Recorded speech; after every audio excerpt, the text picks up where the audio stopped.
When does it become the Trump economy? It partially is right now, and I really mean this. I think the good parts are the Trump economy, and the bad parts are the Biden economy. When you say they could have $3 instead of $30, are you saying they don't need Americans $30. could see empty store shelves? No, I'm not saying that. I'm just saying they don't need to have $30. They can have 3. They don't need to have 250 pencils. They can have 5.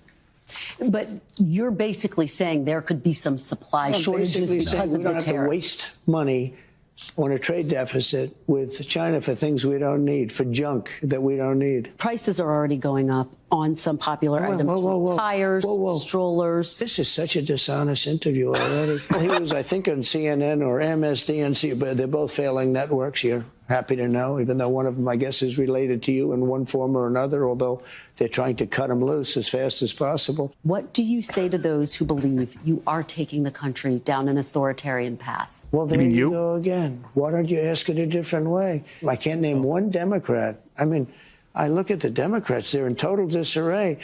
They have a new person named Crockett. I watched her speak the other day. She's definitely a low IQ person. And they said, she's the future of the party. I said, you have to be kidding. I don't know what they're going to do. Biden is the worst thing that ever happened to old people.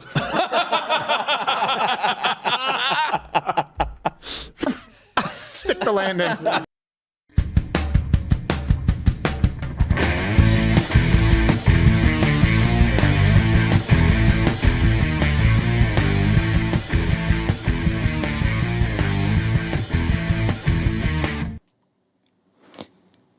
Okay, are we coming in good? Hold on a second. Yes, we are. And actually too good. Sorry, I alluded to this on X, and this was a kind of a big surprise. To people that don't really know audio probably aren't going to get much from this, so I'll try to kind of simplify it. I bought a couple of digital plugins for audio recording software and such. And I just assumed they would just work with those. I never guessed in a million years it would work with OBS, and somehow they do. So, and then they have some onboard mixers and some other types of audio tweaking stuff. And I of course, end up having to fiddle with it. So I did for way too long, and then that's why the show's late. But the other side result is I was peaking in a couple spots, so I hope I don't blow out anybody's audio, because I should be all right about now. But I just have to be, like, this is about normal distance from Mike that you really should be, and I usually have to be closer than you should be. And I think that's just juice. Well, anyway. Anyway, now I don't have to be as close to the mic as I usually am, because these are actually really good plugins. So anyway, and I'm sorry for the being MIA. I really don't even want to talk about it. The last couple weeks were freaking just disastrous, and I'll just say whether it was passing out, or I had a doctor's appointment, which I haven't had in, like, I think he even said, like, it's been like 3 years since my last doctor's appointment. And it's mostly because of, listen to this is crazy. I know this is personal, but I don't care, I'll say it. Because of my issues with sleep, which have been well documented on the channel, including me falling asleep on camera,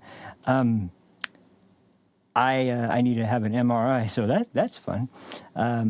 But no, this is my first time getting something like that actually is scanning something that serious. But there's important. Oh yeah, well, whether it was that, or just finishing way too late, or getting stuck doing something, like I had some kind of, I had a package that was supposed to be delivered. They only tried to deliver it twice. They usually try to deliver it 3 times, and then they just kept it at the post office. I had to pick that up because they came the first day, and I don't even know when they came the first day. The second day they came at like 8:30 in the morning, and nobody heard them. And the weird thing is, usually we don't hear the knock, but the dogs go crazy whenever there's somebody knocking at the door.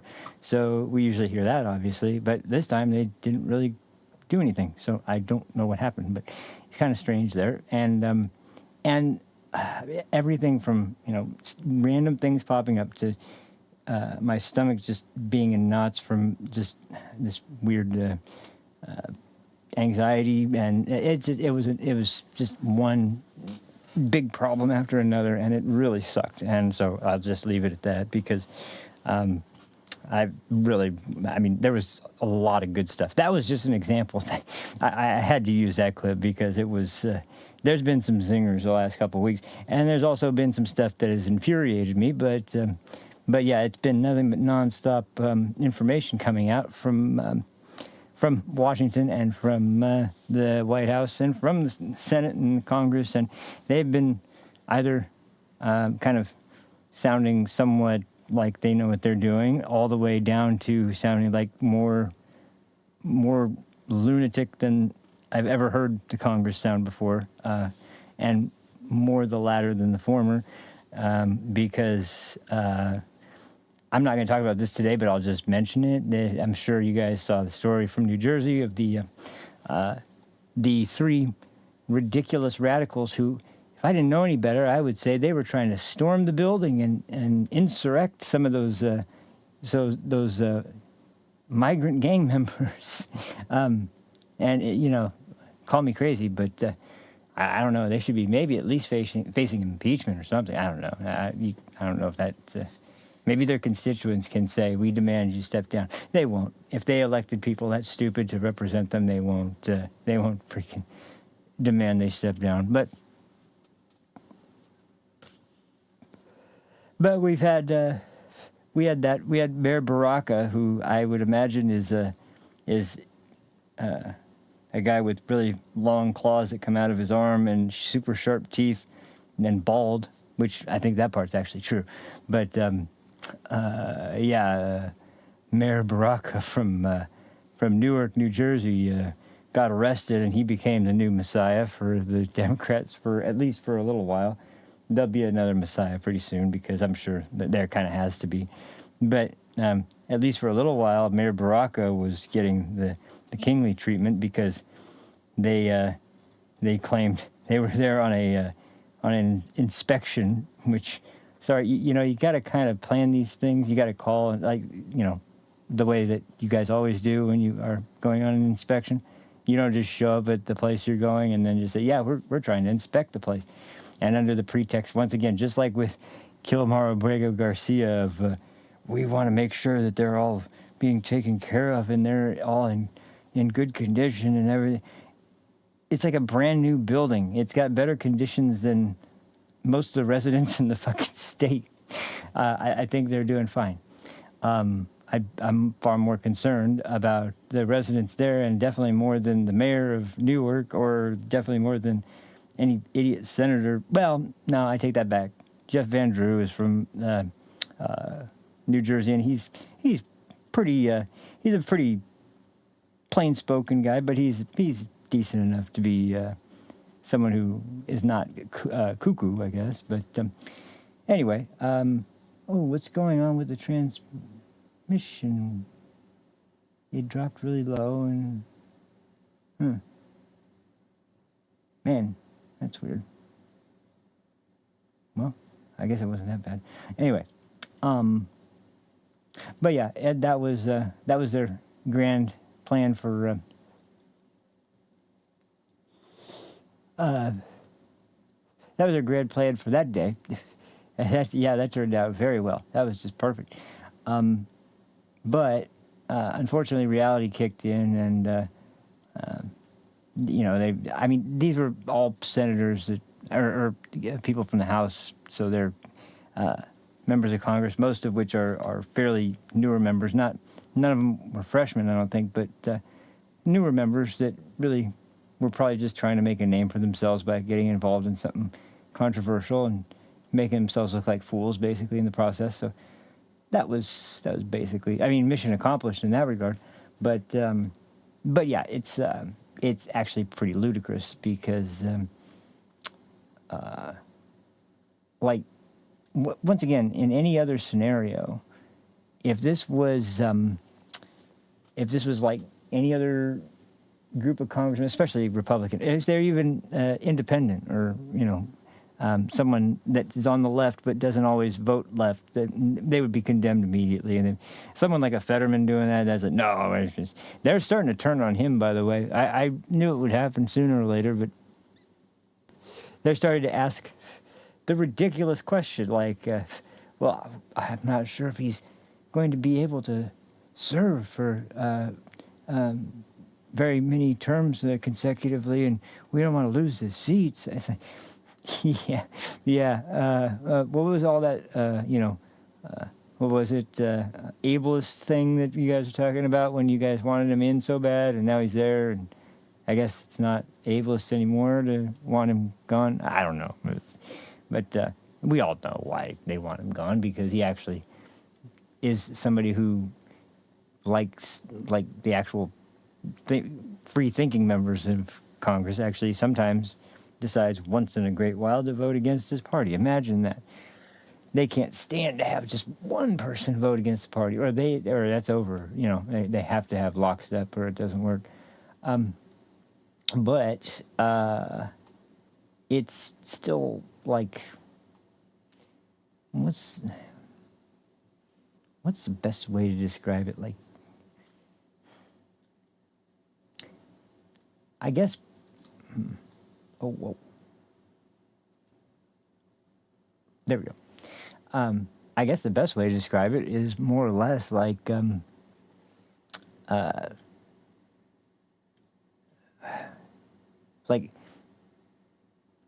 what we all have thought of, but there's no boundaries anymore. Like, if Trump says something, we're going to say the opposite, no matter how stupid it is. Like, it's getting to a point where how can you take a stance that's dumb, and it's just because Trump was for it.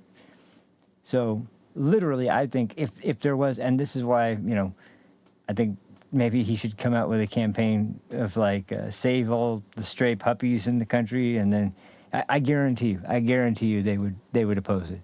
They would immediately come out in opposition for it. And it's wild. It's wild. And of course, we got the release of Jake Tapper's book that was, talk about groundbreaking journalism. This is revealing his inner knowledge, at least, of his experience with Biden as president, and how we all were deceived by this man who we believed was actually capable of being president for 4 years and even 4 more years, even though, most people that were paying attention at the time didn't think he could serve when he was running for president, let alone when he already was in the office. It's so incredibly self-serving. Every single one of these people with these insider books, don't get me wrong, keep releasing them. It's great. That's fantastic. I love it, because it just shows what snakes the freaking party is. But the sort of faux moral applause that these people are getting for revealing all of these hard truths about the party. It's like, yeah, we were all sane people talking about that the entire time. We were watching it and all wincing and hoping to God that he didn't fall and break his neck and we end up with President Harris for real, because like that was the only way she was ever going to be president, was if Biden somehow was debilitated either by, God forbid, death or just put comatose for the rest of the time he was in office, because then we would have had President Harris, and God only knows what that would have been like. But anyway, just going back to these things like that they're all talking about in their books now, like. It's hilarious because there's a lot of side-by-side video comparisons of people like Jen Psaki and Karine Jean-Pierre and Pete Buttigieg and all his little minions in the party that all went out and all said, oh, we can't even keep up with him. He's so active. He's always on it. He's always on the ball, and he's always... Yeah, he's on the ball until... Yeah, from about, like, 10 a.m. to 4 p.m. He's on the ball, and you gotta have a nap in between too. So it's not even the whole time period there, but you know that he's on the ball, and no press conferences unless he has the names of all the reporters, the questions they're going to ask, and the scripted answers he's going to give written down on cue cards that are big enough that the photographer can see them from behind. So, yeah, pretty pathetic. But that was the last administration. It was pretty cool. No, it wasn't. It was pretty shit. Anyway, so what's going on now? Well, a lot. There's the news for the day, but since I'm so far behind, I kind of got to go back at least in time because there's been too much stuff that's been crazy going on, and I was essentially clipping all kinds of shit the whole time I was still out because I was intending to come back at any point when I was ready. It just took a long time, but I had like probably 15, 18 clips somewhere in there that I was trying to figure out what I would use from, and they were on. Man, hold on. Sorry, I am up too loud. Let's see. I'll take it down a smidgen. There we go. How's that? That looks much better. Okay, I think we're good there. Okay, yeah. I just don't want to blow out. I'm going to tweak this later, but this is still blowing my mind that these work this way. They were on sale, too. It was a great deal, but anyway. So they're all basically on... they were all on really one main subject, which was the I swear, I mentioned this, I think, on the last episode. If it wasn't the last one, it was one before that. The whole due process thing and how much it was driving me up the freaking wall because they wouldn't stop talking about due process. And it was like, they know what it means. They just are trying to pretend like they don't know what it means to have due process for someone like an American citizen compared to an illegal alien.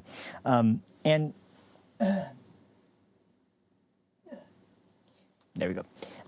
The reason I had that Crowder clip at the beginning is because I didn't feel like anybody, including me, was really explaining the situation fully. Like, we were getting the broad strokes in about, like, there's a difference between citizens and immigrants.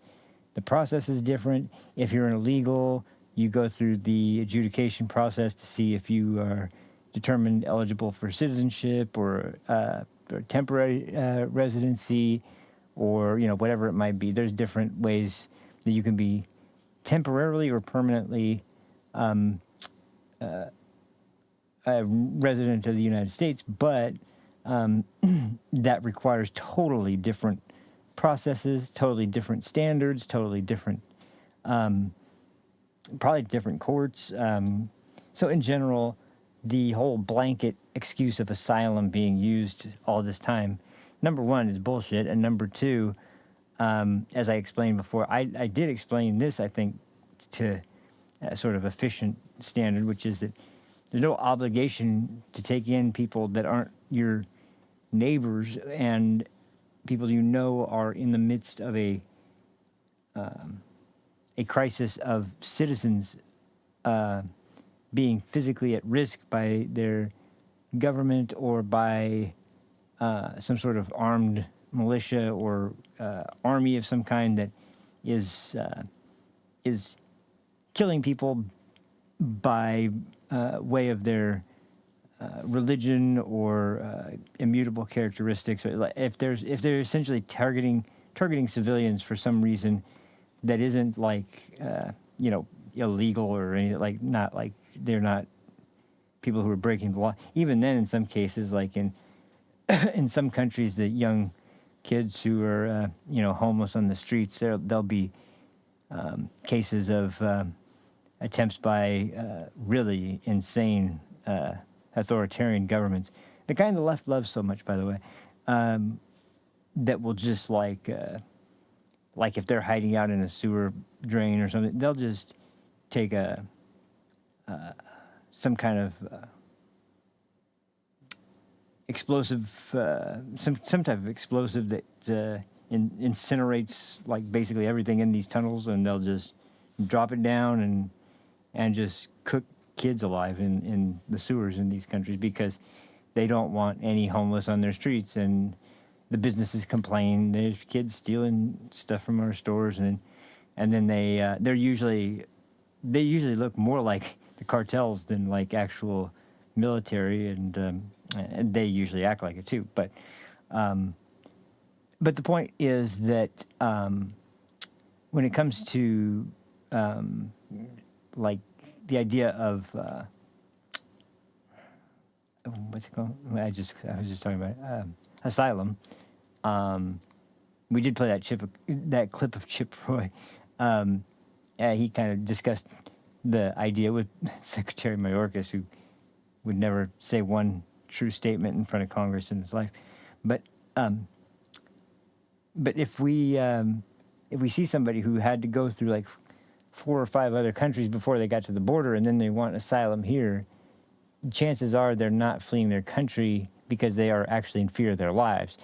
Now, we're going to be talking about a story a little bit later that might seem like that this is strange, but there can be circumstances where something is so extreme. Like, I mean, I hate to use a goddamn, I hate to use a damn World War II reference, but once again, it always can be traced back to World War II somehow, of the Jewish immigrants that would come, and a lot of them got turned away and ended up on trains to the concentration camps because we either didn't know or didn't understand the extent of what was happening in Germany. And so the point is that in certain circumstances where there's extreme cases of the government taking action against citizens, it can be someone that's not necessarily right on your border,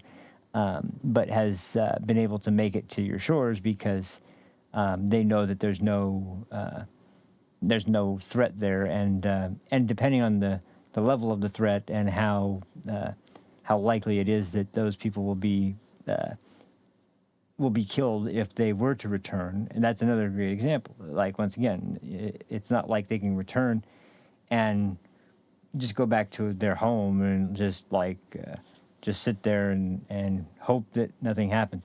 No, they have to literally hide from patrols. I mean, it's a totally understandable reason that a country would take them in, and especially because of the number of people that would be leaving countries. There's not always the space for, especially with I swear Europe is going crazy with the Islamic population that just keeps migrating north. But once again, that's a self-inflicted wound, and then anybody else that comes in that may be non-Muslim and ends up in a poor neighborhood with a neighborhood essentially full of people of Islamic faith might not be completely too safe in that neighborhood either. So it's absolutely crazy that Europe has decided to take the route that they have, especially with the UK and it just bubbled up so quickly that it's just like, yeah, we had to take all these people in, that it almost overwhelmed everybody, I think. But anyway, back to the subject at hand. We got treated to several twists and turns before this final little discussion on Louder with Crowder, which I have to at least play one of these because I thought this was hilarious. I think I was going to use this on one video as well because Senator Van Hollen, the hero who was going to El Salvador to conduct a rescue mission for Mr. Garcia, the Maryland man,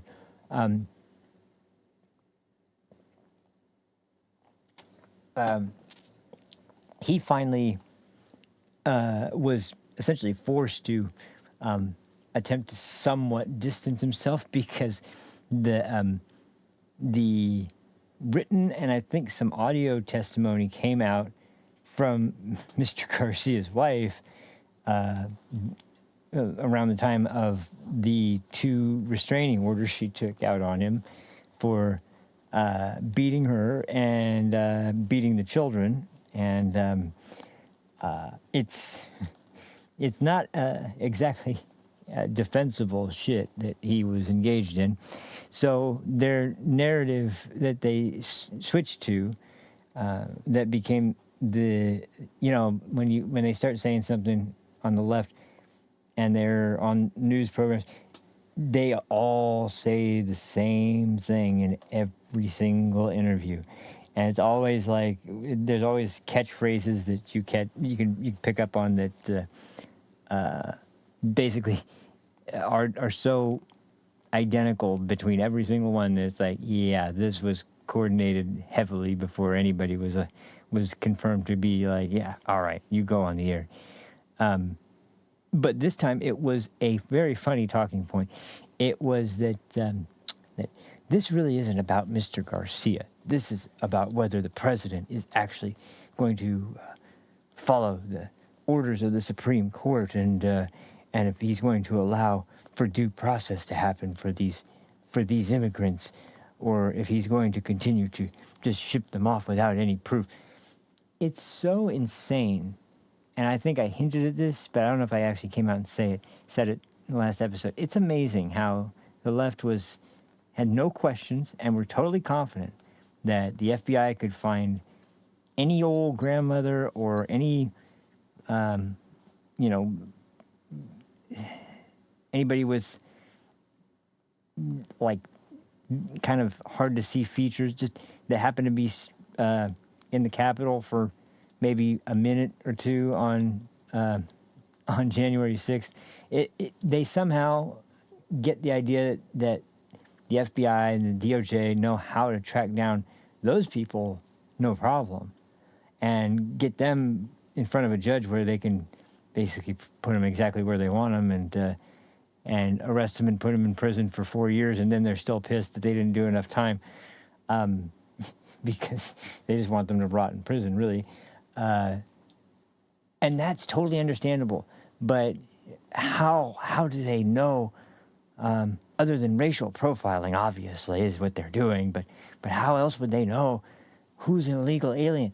Maybe because they have no documentation, jackass. Like, maybe it has something to do with the fact that, there was this one ICE agent who was talking in an interview, and they're asking, what was the original offense that this migrant got pulled over for? And it was like, out tail light. It's like, yeah, they can find a guy with an out tail light, and he's not going to have ID on him, obviously. So they'll run whatever they can to find an identity. And a lot of people that crossed illegally were still forced to hand over some kind of biometrics, whether it was a buccal swab or whether it was a fingerprint or whatever it might be. They had to at least give over some kind of physical, that is, if they went through a port of entry and were processed at all. A lot of them don't, but if you have nothing at all to show for it, there's a good chance that you're in the country illegally. And the other process is that a lot of these people, especially the ones that didn't actually go through the process, are the ones that have rap sheets this long and, have been tied up in the courts over and over again. So that's how that data gets out there.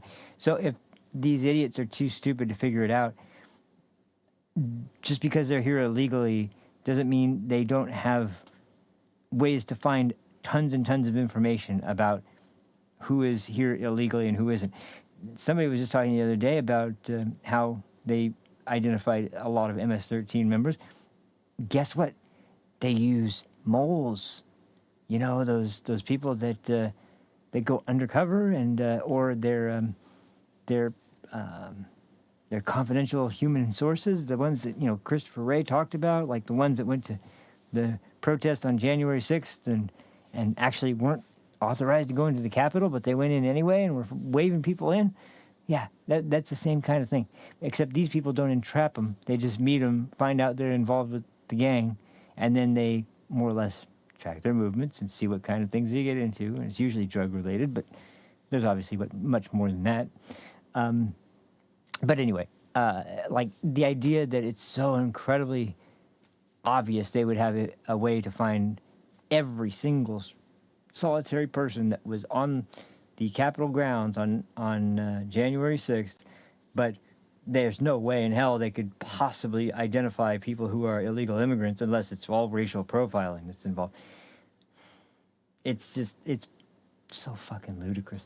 But anyway, yeah, the whole narrative, as I was explaining, was that now, because they find out all this stuff was true that everyone was talking about, which once again, they're always the last ones to just accept it, but they've already been going on and on and on and on about how no one knows. These are just allegations of him. He's not actually MS-13. Those knuckle tattoos don't mean anything. They're doctor. Oh, well, yeah, yeah, that's true. But this isn't about Mr. Garcia. No, this is about due process. Yeah, that's it. This is what this is about.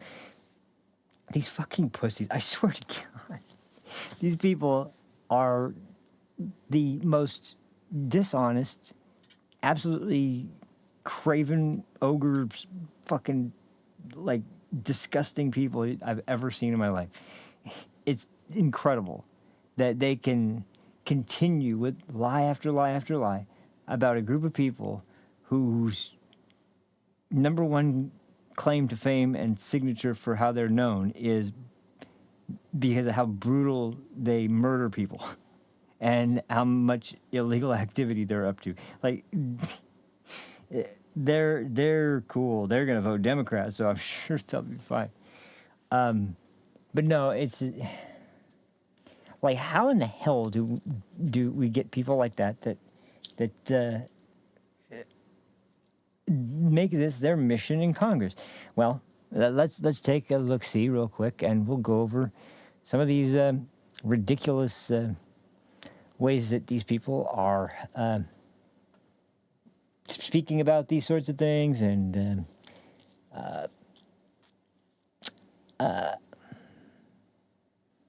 basically, I mean, it all. Of course, there's one destination where all this leads back to, and it's of course racial politics and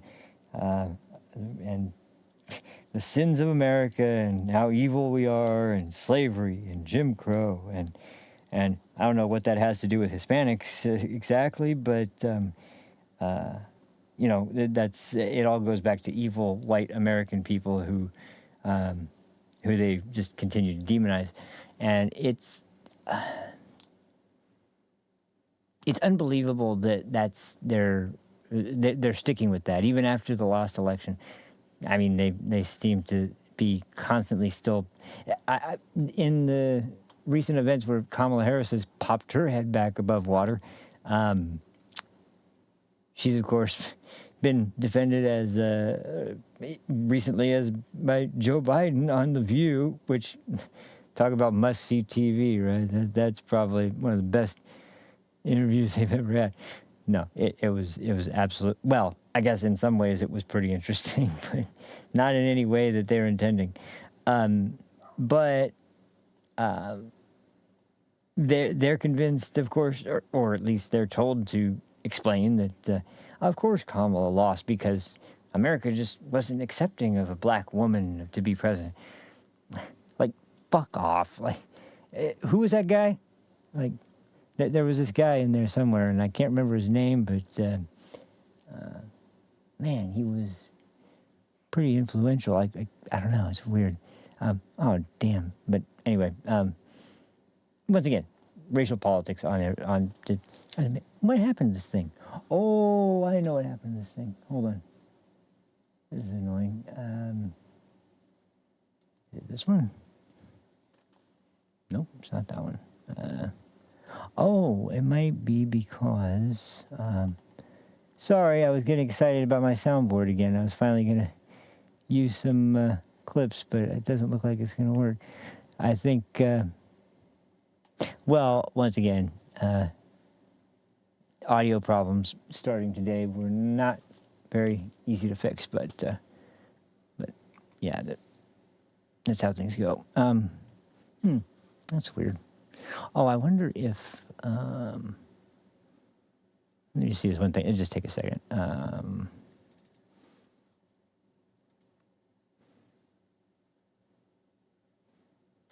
Here we go. That's probably why.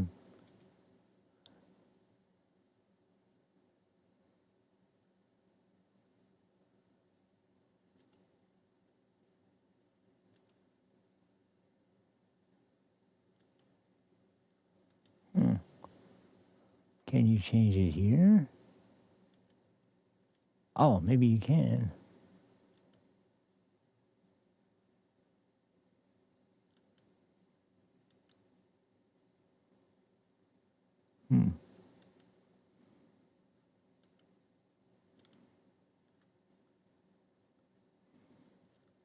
That's weird.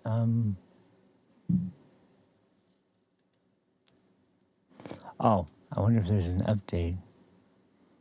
Oh, it should automatically update. Okay, that's not it.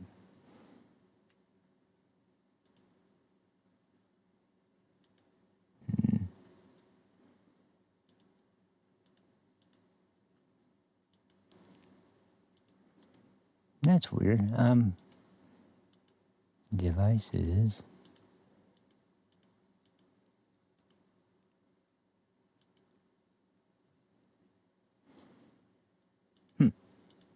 Well, it's set to the right device, but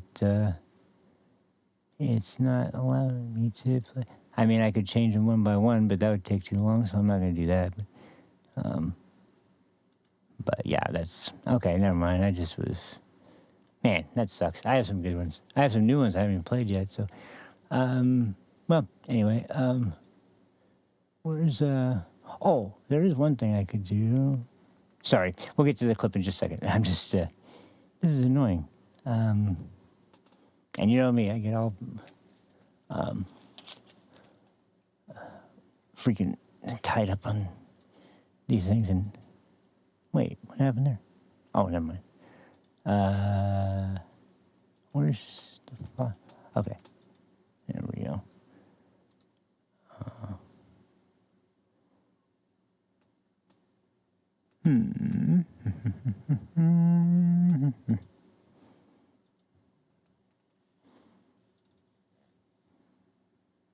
Oh, no, that's not it. Does this do it?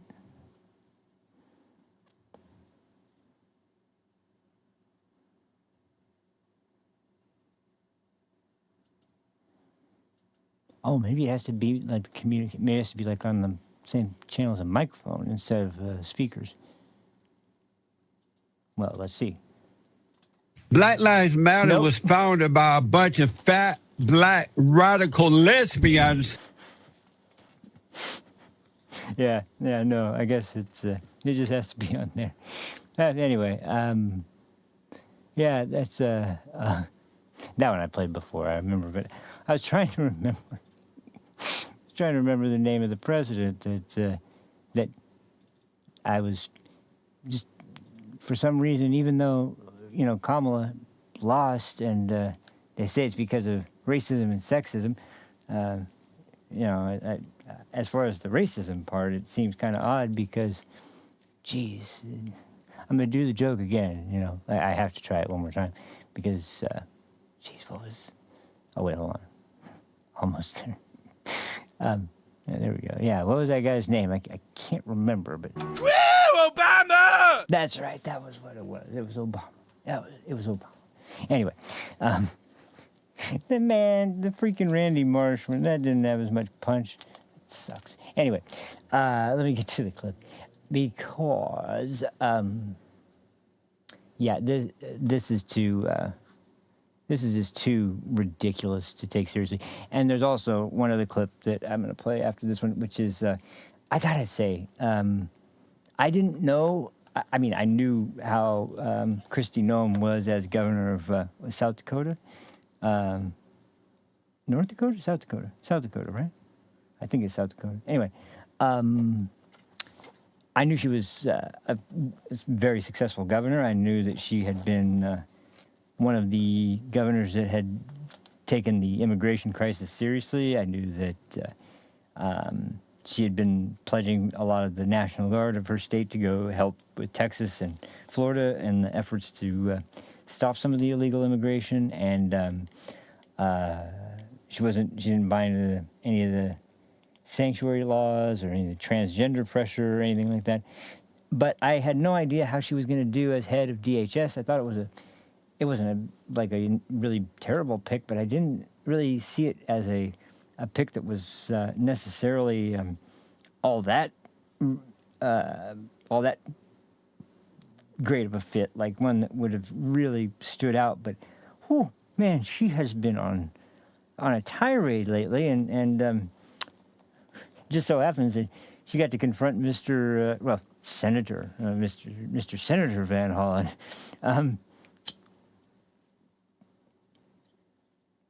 In Senate subcommittee meeting on, I don't even know what the subject was because Democrats turn it into whatever they want to talk about, no matter what the subject of the hearing is about. As a matter of fact, I'm not going to get to this today. I'll just mention it really quick.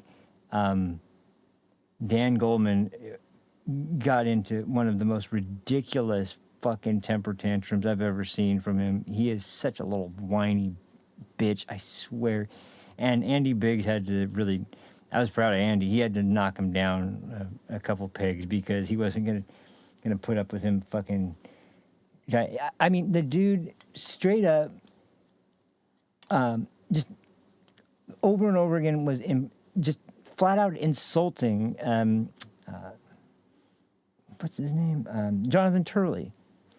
This dude's not even right wing. Dude's not left wing. He's an attorney. He's represented both parties in court at the Supreme Court level.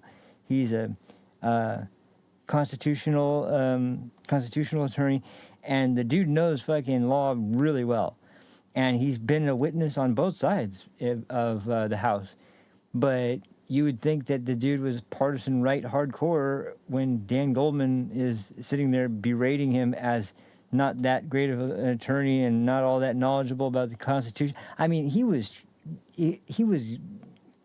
going low with this garbage, and the guy is a fucking brown-nosing little bitch. I mean, I swear, I'm sorry. He's a goddamn little floundering little piece of shit that has nothing to say except for I helped impeach Trump.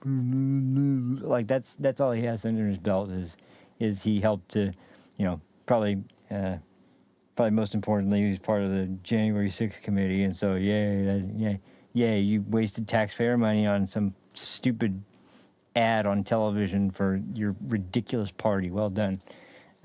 But he always tries to come out with these jabs that are so brutal and they're so hardcore. He's just gonna get straight. No, you're a tool. You're an absolute little tool from New York who's got rich family.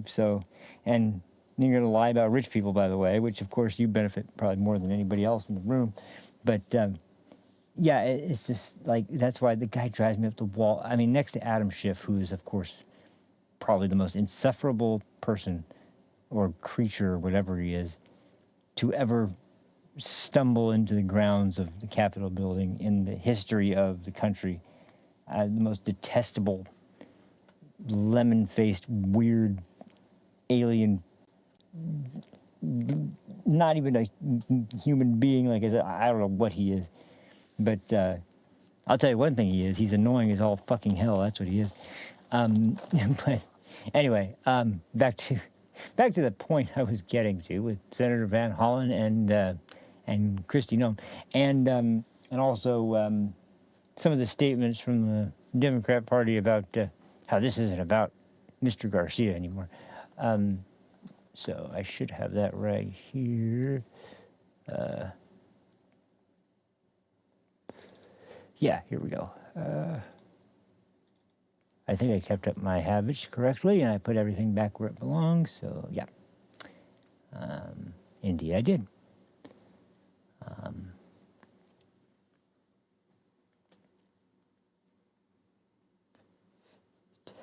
do I only have the one?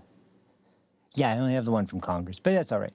I'll just play that one, and then we'll go ahead and move on to our first real bigger part of this this episode today, which is a bigger breakdown of that interview, because there's some great gems in there, and there's a lot of insight in there actually, and it's not just all jabs at the media. But here's some, I just have to go through this because Senator Van Hollen. when you watch this one, one thing that I think is hilarious and ironic is how many times the Democrats, when they had majority in the Senate, would just be banging the gavel over and over again to get people to shut up, because they didn't want them talking, they didn't want them answering questions, they didn't want them pushing buttons specifically that they didn't want them to push. And they always tried to pretend like it was to uphold decorum and to uphold the high standards of the yeah, I'm sure that's it. But now you see them, whenever they have a witness in front of them, they seriously look like they have daggers in their eyes, and they are just trying to draw blood any which way they can. Like, they are so furious anytime they see someone from the Trump administration up in front of them.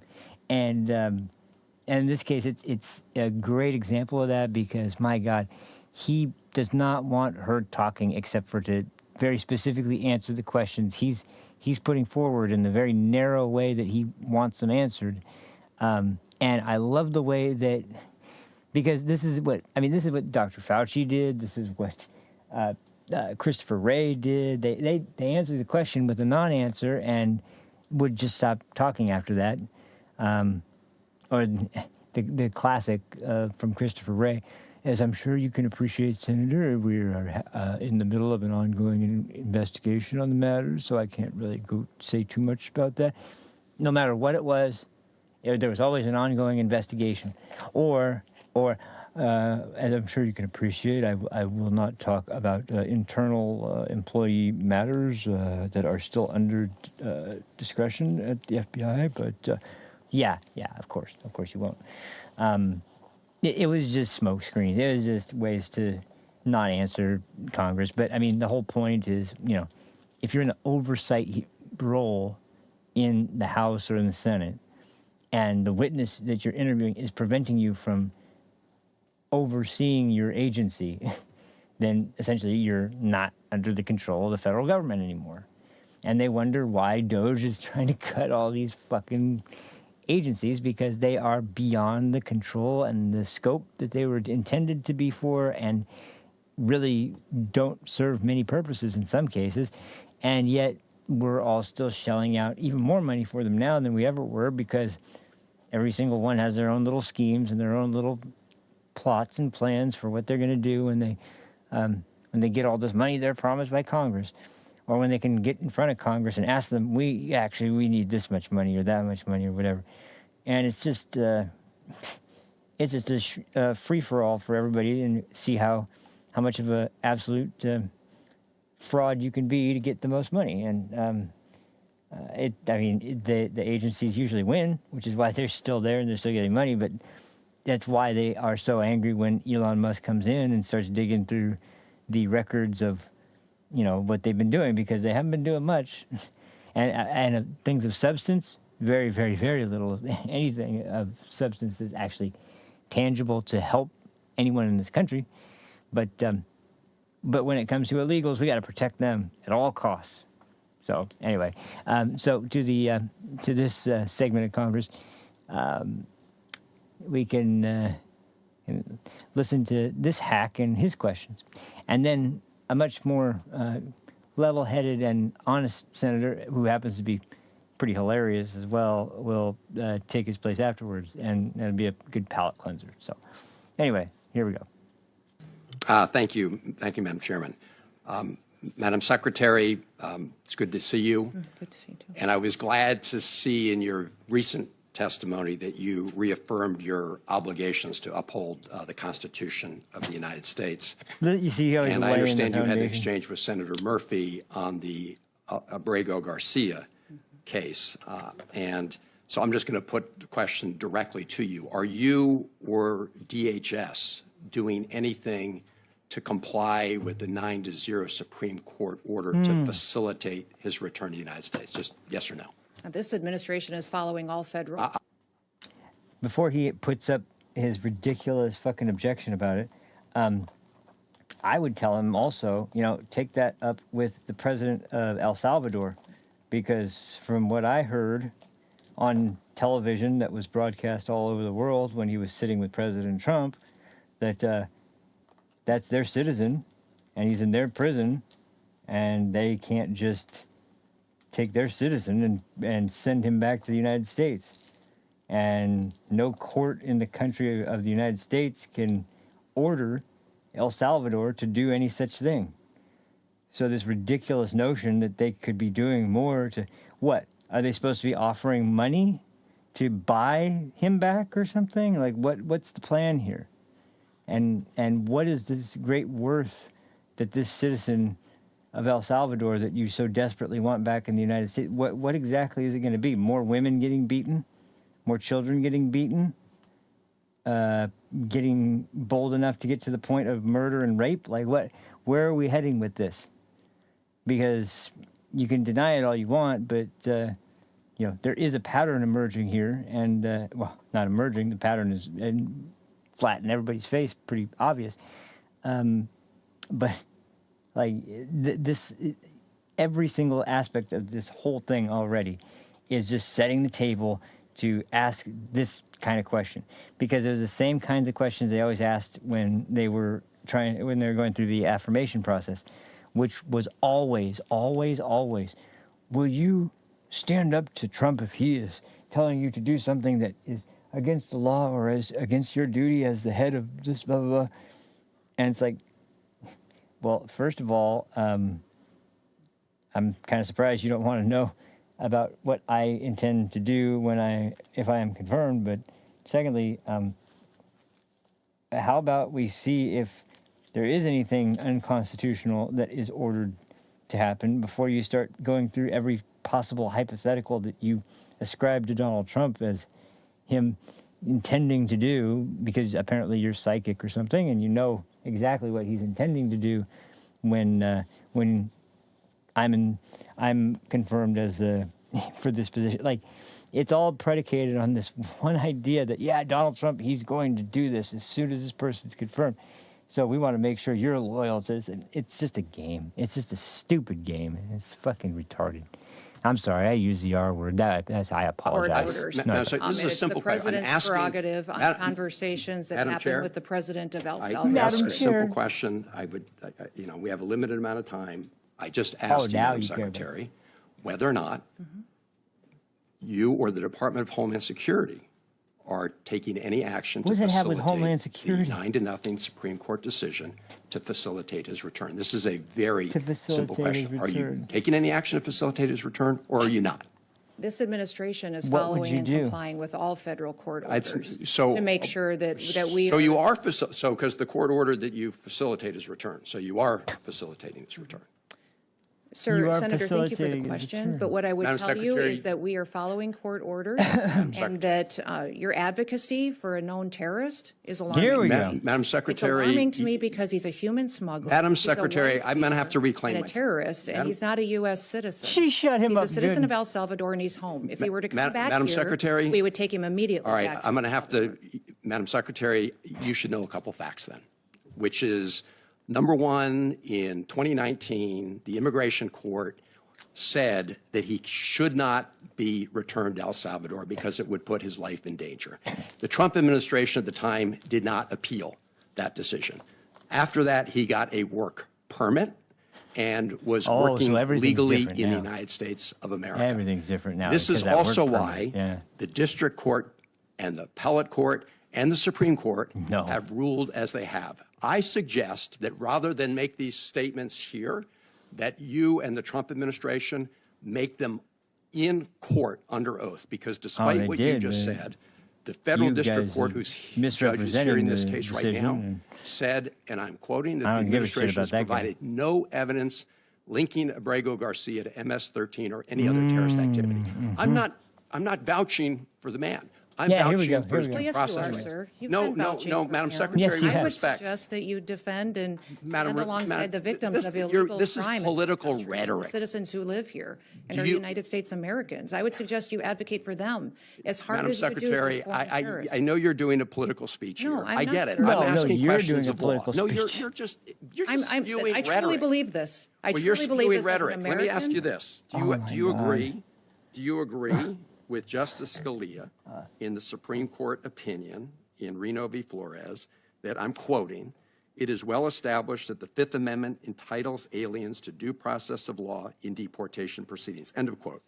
Sir, we are utilizing every due process tool that this Congress has afforded us. This is- The Congress decides what Madam due process Secretary, is appropriate for every situation. Expedited removal is a due process that you have Exactly. afforded us that we are utilizing. Expedited The removal. Alien Enemies Madam, Act I'm going is to another reclaim my tool that time, we're Madam utilizing. Secretary. So You we are are, giving due Madam process Secretary. and using the tools Madam that Secretary, this Congress has given this us. is really, I'm asking sort of simple questions of law and simple questions like, are you complying with the 9-0 Supreme Court decision? And you seem to think that's some kind of trick question. No, Let me ask you she's this. giving You were a down nuanced at answer that CCOT, is in, correct for the in El situation. Salvador, and you said, and that I'm quoting, "It is one of the tools in the toolkit that we will use."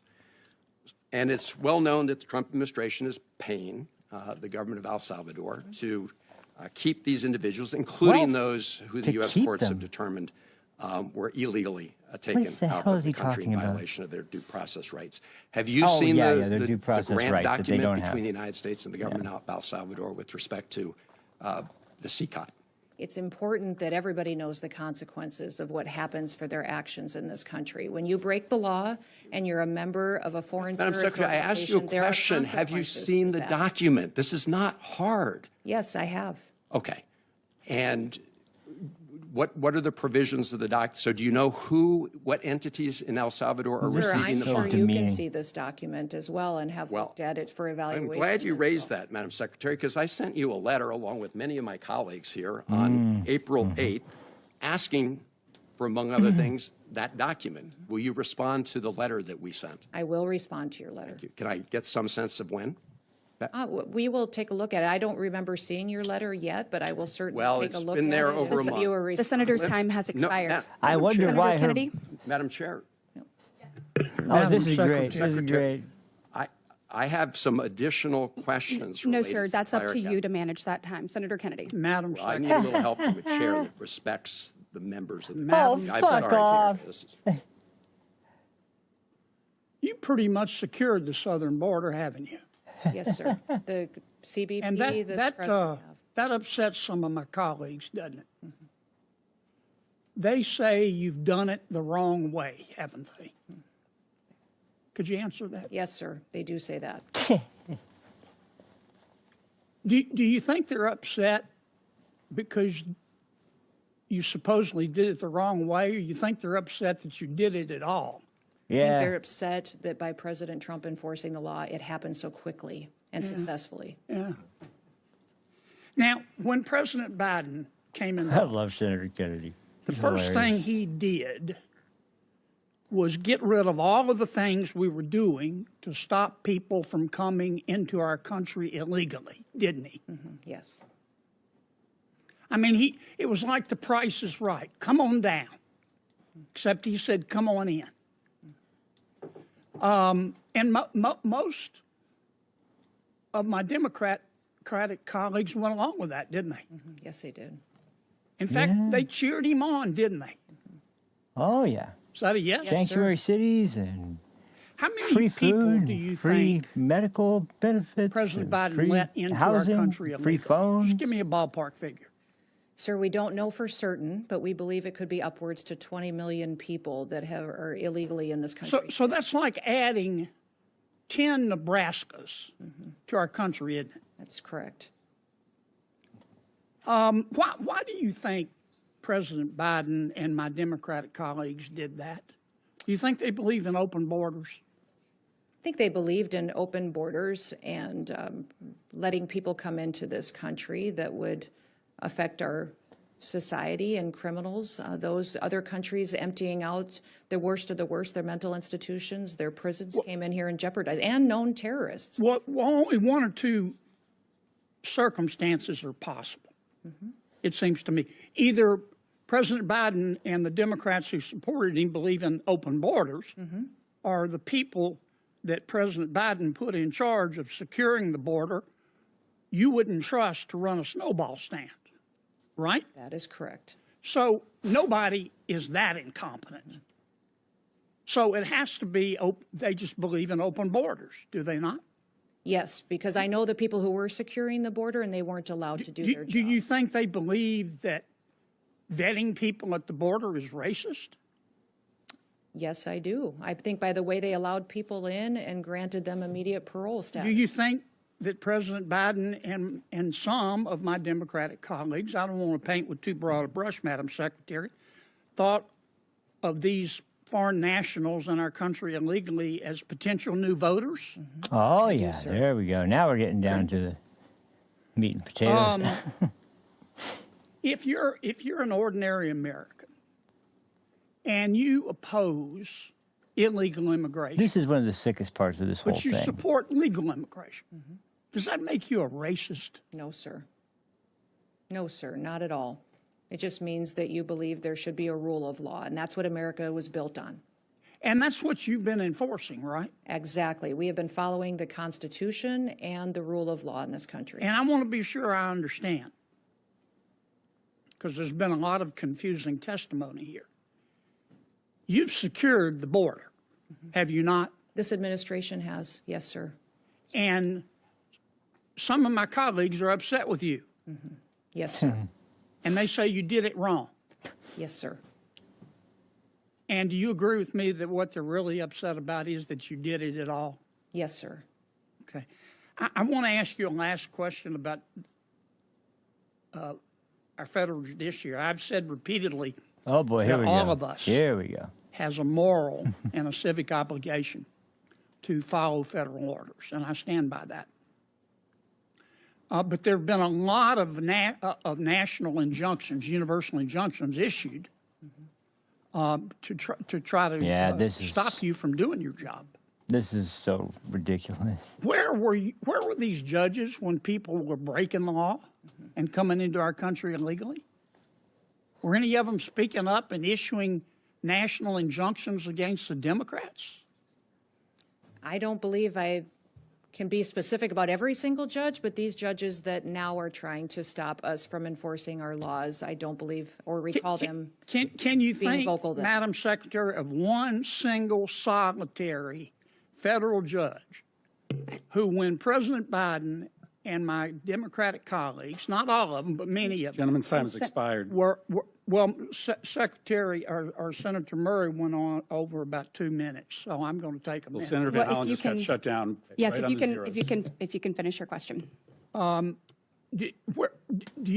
you recall one single solitary federal judge when President Biden and my Democratic colleagues were letting 20 million people come into the country illegally? I don't recall. Can you think of Thank one you. single solitary judge you. that issued more a than- national Thank you. injunction more than to one stop question. them? No, I can't recall I one. can't either.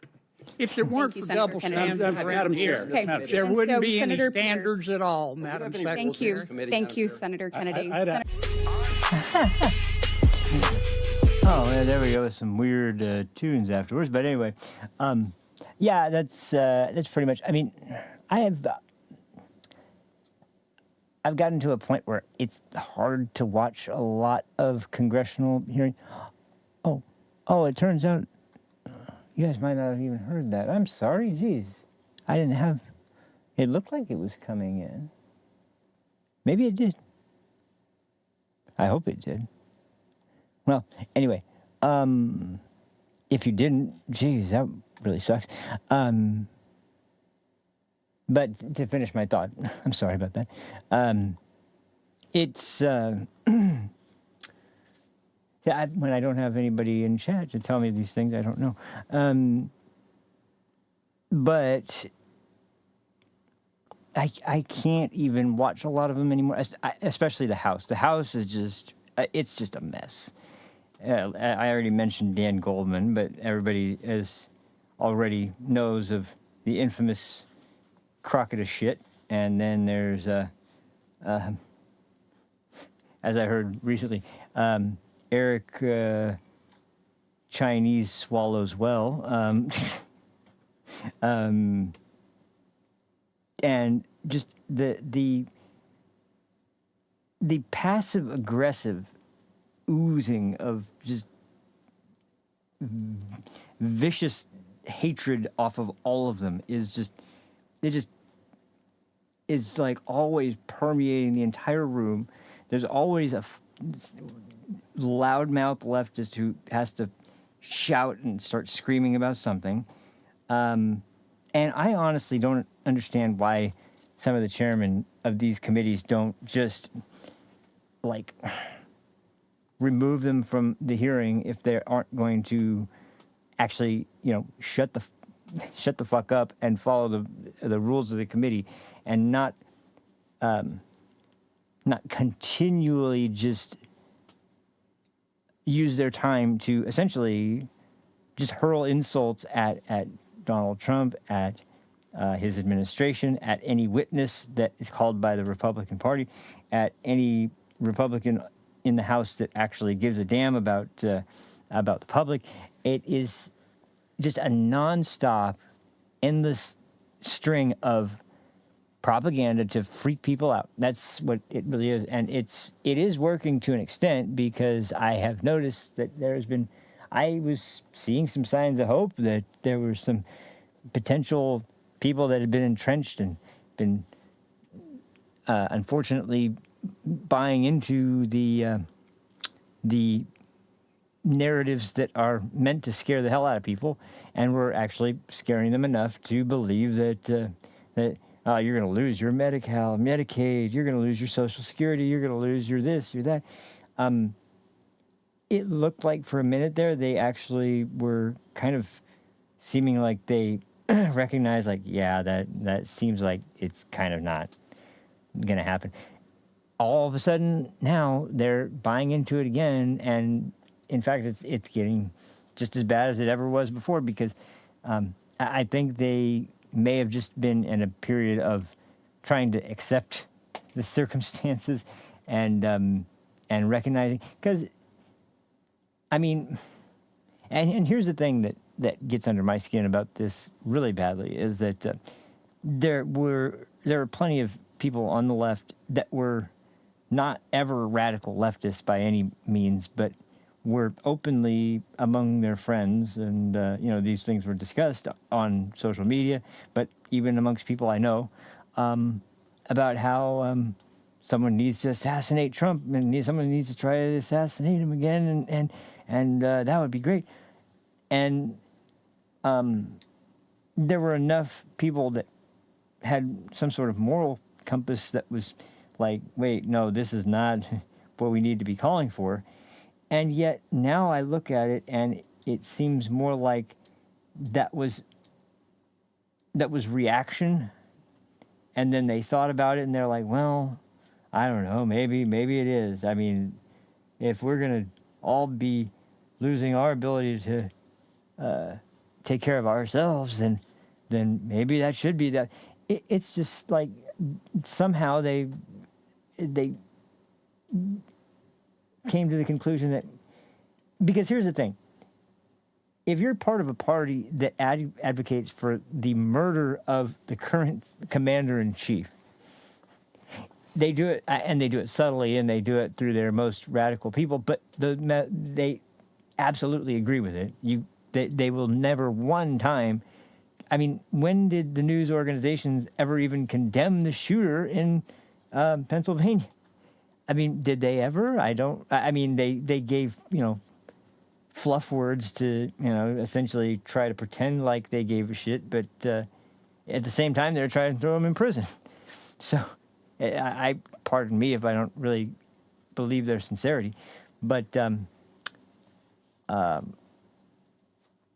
it's like, once again, you hear the same kind of rhetoric, and this time other people hear it, and they weren't on board before, but they're they're still in disbelief that their party has no. I mean, and I think that may be the root of all of the really deeper frustration there. Is there's not one person amongst that whole brain trust there that that actually has a counter argument for any of this stuff that is happening right now, and is in a position to rally the rest of the party behind them, because it's like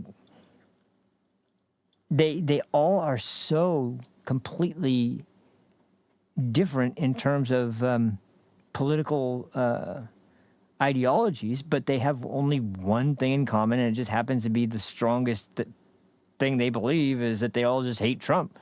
So they have that one thing in common, and it's so strong that it overrides everything else. But if that one element wasn't there, they would be at each other's throats right now, probably, because of how ridiculously over the top. I mean, we saw this with Biden's election. He was supposed to be moderate Joe, and he was supposed to come in and not be radical. And what happened? Well, he couldn't do the job because he was too old and too senile. Well, he's too senile because of a combination of factors, I'm sure. But regardless, point being that he mentally was not able to do the job. Physically was not able to do the job. Should have been clear he was unable to do the job just by his campaign. And there's no way that someone with those issues and those disabilities is going to be able to, even if he has a cabinet behind him, do an extraordinary job at running the country, let alone if he has a cabinet run by people who are actually just there to grab at whatever power they can and are trying to subvert it for themselves to get what they want out of the presidency. There's no way he's going to be able to fend them off either. So the whole thing was just a big, like I said, it was just a big smorgasbord for everyone with a radical viewpoint that hated Donald Trump and hated the Republican Party at the time. And it's funny, you listen to people that are actually pretty strong on the right, and they point out the fact that, Trump really is not even a really, far-right conservative by any stretch of the imagination. There's not one thing in his policies, in his rhetoric, in his anything that he advocates for, any issues that he really, truly puts his strongest effort into. I guess maybe with actually, no, I take that back. Not even in that regard. The Middle East project, you could argue, maybe with regards to Israel, but even with Israel lately, there's been some sort of souring of the relationship, because now that we've got our last hostage back, it seems like, but there's still Israeli hostages. Bibi is not willing to engage in discussions about ending the attempts to eradicate Hamas, and Trump is kind of urging him to basically kind of move more towards a negotiation to release the hostages than to continue to destroy Hamas, which unfortunately it's not an easy situation to call, and I don't know how deep the actual conflict arises. I have a hard time believing that they're actually at each other's throats about this. I'm sure there's some disagreements about it, but the point is just that, even on the advocacy for Israel, there are definitely places Trump is willing to put some limits on. He's not going to capitulate every time Israel says jump. So, I mean, and that's obvious. Nobody's ever successfully really been able to control Trump in any way, shape, or form. That's almost a joke. But the narratives that spring up seem so far-fetched and ridiculous that it's obviously more wishful thinking and propaganda again than it is an actual hope. But people that are desperate are going to buy into it, and they're going to believe it, and they're going to talk about it. And anytime you hear anything from leftists on social media or whatever you call mainstream leftist news networks, they're not operating from a place of telling the truth. They're operating from telling what they wish was true or what they believe to be true based on very selective information and eliminating other information that they don't like. And it's getting worse. It's getting way worse because, and that's why I say it's even hard to watch videos from Congress. Watching videos from mainstream news is like you're getting information from a different country or something because, you know, the way that I'll sum this up real quick like this. When one party is cheering that the American flag is getting covered up with a Palestinian flag, like that is something to cheer for, I would suggest that these people not only have no respect for America, but they know nothing about the quote-unquote Palestinians or about the Muslim Brotherhood or the or Hamas or Hezbollah or Houthis or Iran or any of the actual really hardcore dug-in ideologies in the region. And I mean, they're not going to be learning that anytime soon because they're not exposing themselves. They refuse to expose themselves to any other information. They're never going to dig it up on their own. But yeah, it's just, it continues to blow me away every time. So I'm actually going a little bit too long today, and that's all right, but I'm not going to end it there. I'm just trying to decide which one I want to go with today because both of them are really good. One of them's older than the other one by a decent amount, but it's significantly longer. And as a matter of fact, how long are these? Let me just see this real quick because I had to split this up into two, and maybe it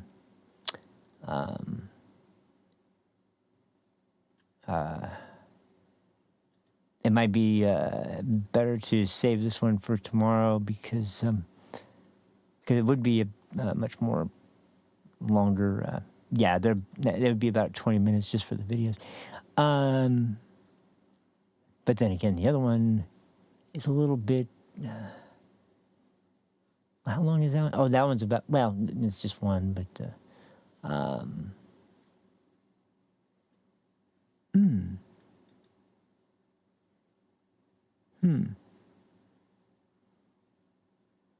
I really wanted to get to that discussion about due process too, and that one, but that one's on a longer clip. Let's see. I wish I could ask, but you know what? Actually, here's what I'll do.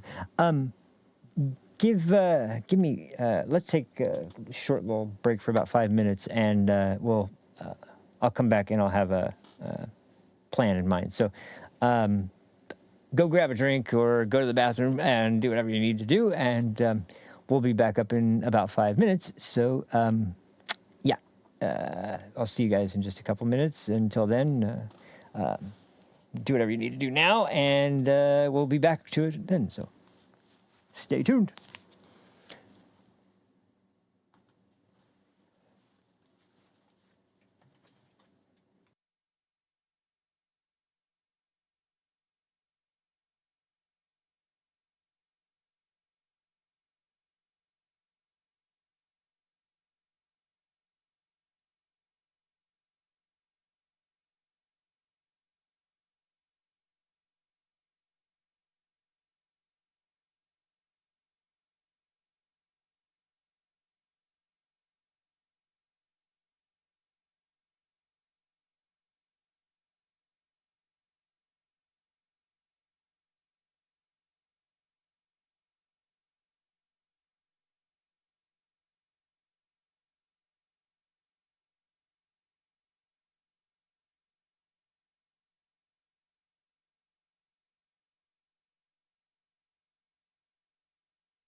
Okay. So I've got a answer, and I think this should work out pretty well. Now I did a quick check, and the two clips that I was talking about, they were actually both a little under 10 minutes each, so it only ends up being about 17 minutes together for both of them. And that actually isn't too bad. That would be about what I would do for a normal show. So I'm going to try and do that. However, if I end up going on too long of a tirade in the middle, I think what I'll do is I'll do that clip, and then we'll start the episode next time with the second part. But I think we should be able to get through it because it really isn't as bad as I thought. It actually is, well, not by bad, but I mean like, it's not as, oh, let me turn the AC off, by the way. That was one thing. I needed some cool air in here, by the way, because, and, oh, it blew my green screen over, too.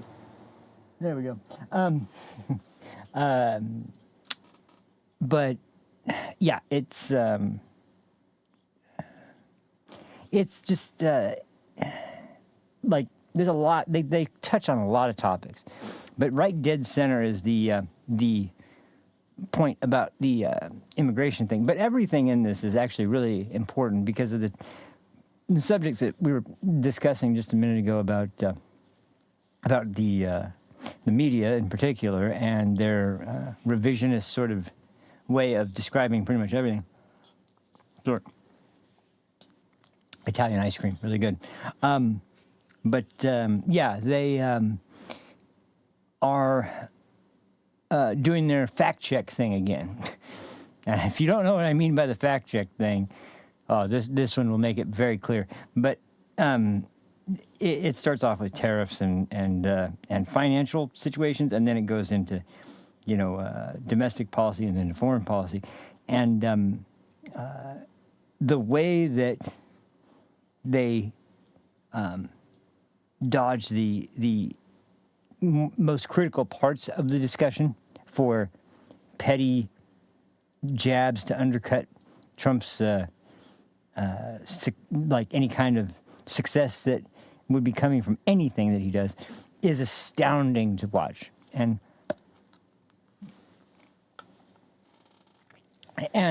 just the idea, if you don't, okay, sure, the media should be adversarial to the people in charge and ask tough questions. Yeah, tell that to the people who covered Biden, and said he was,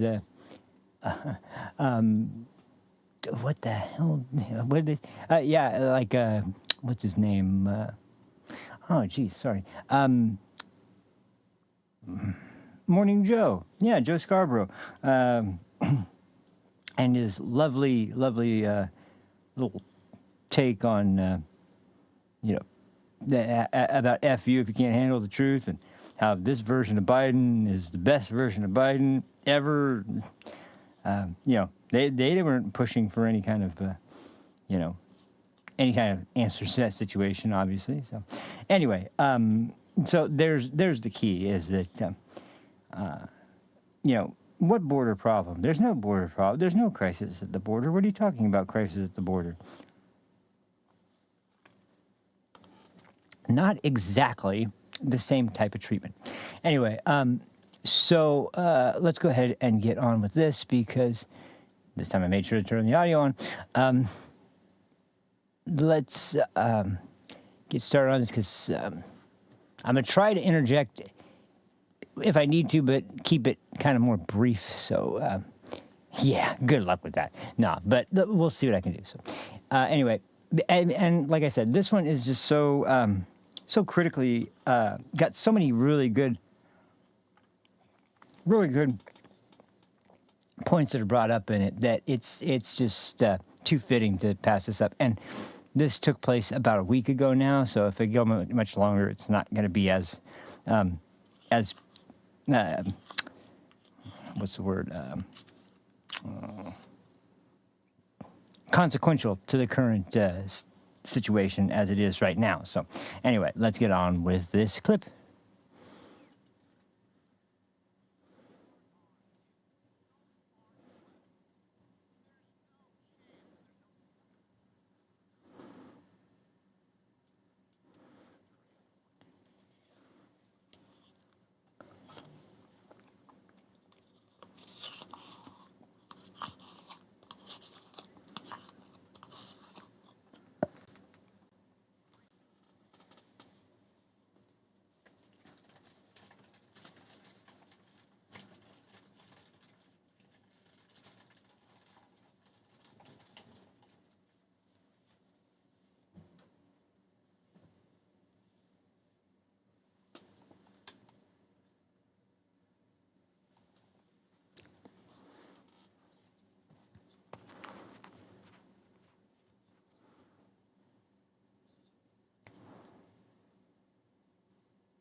This is why the fact checkers. I hate this whatever you call it phenomenon that came up in the first Trump administration, really into prominence.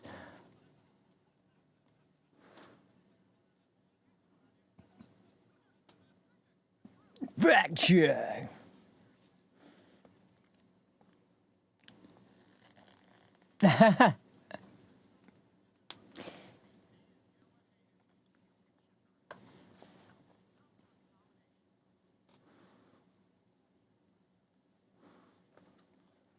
Look at all these investments. This blew me away, actually.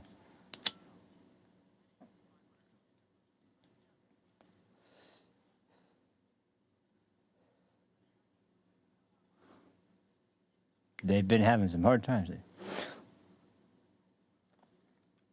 Here's where the big bucks come in.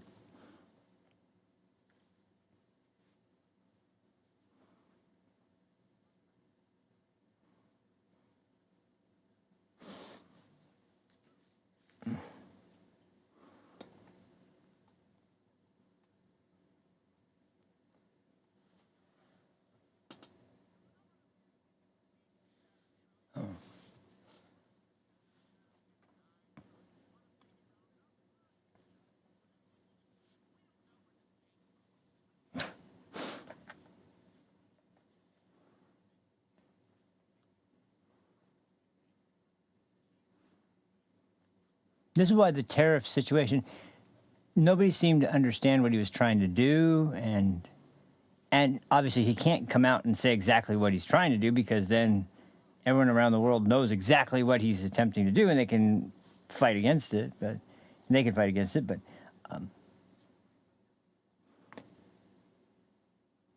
it's no one's going to give him the benefit of the doubt, and they're going to go off of what former presidents have done with tariffs and like.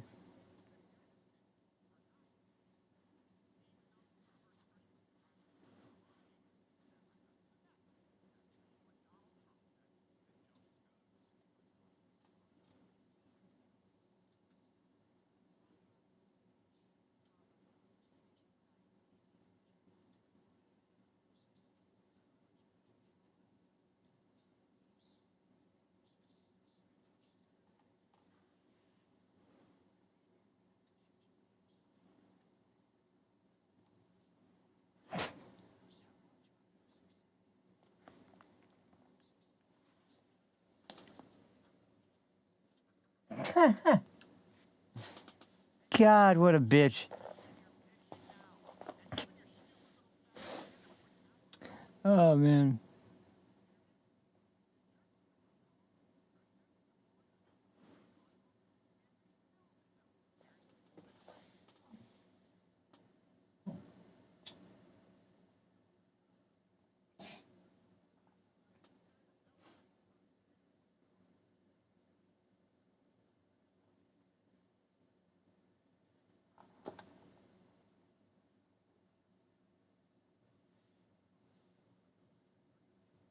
Where in the hell did that thing go? Oh, man. What in the hell? Nah, whatever.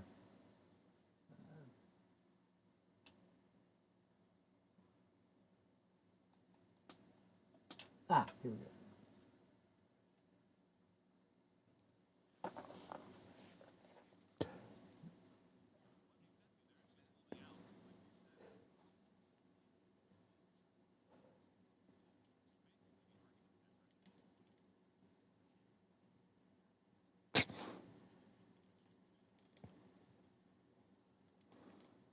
And did you see how many people are in these agencies that are there doing basically jack shit? Like literally they have people there to like assistant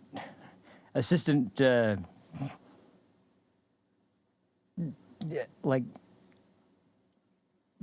assistant printer paper filler or something, like things that make no sense why the hell you would have as a position in the business. Can't somebody just do this as part of their daily routine? It's just, it's so insane that they all talk about how the government is, well, not they all. No, that's not true. This is one I don't understand. I understood the thing with the illegal immigrants. I don't understand why.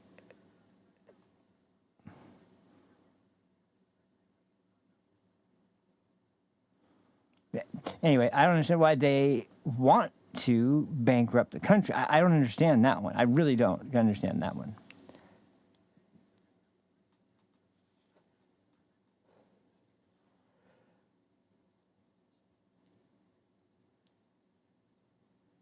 Oh, I'm so tired of this stupid, ridiculous.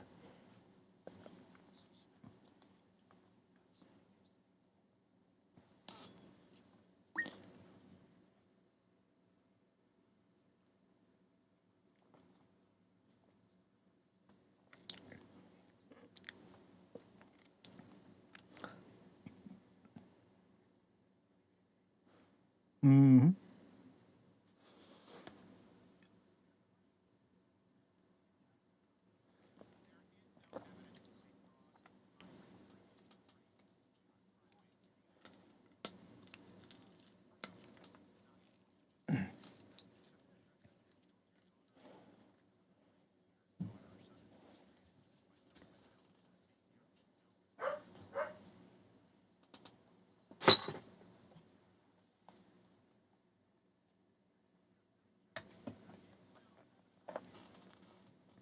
This is so stupid.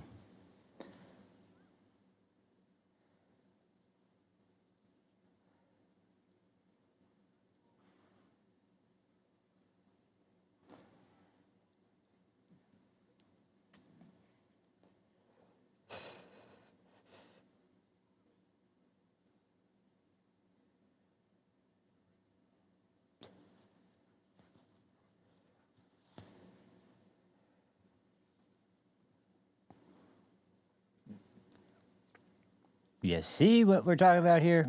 The manipulation tactics that I'm talking about, the propaganda that I'm talking about here. Like, this is it.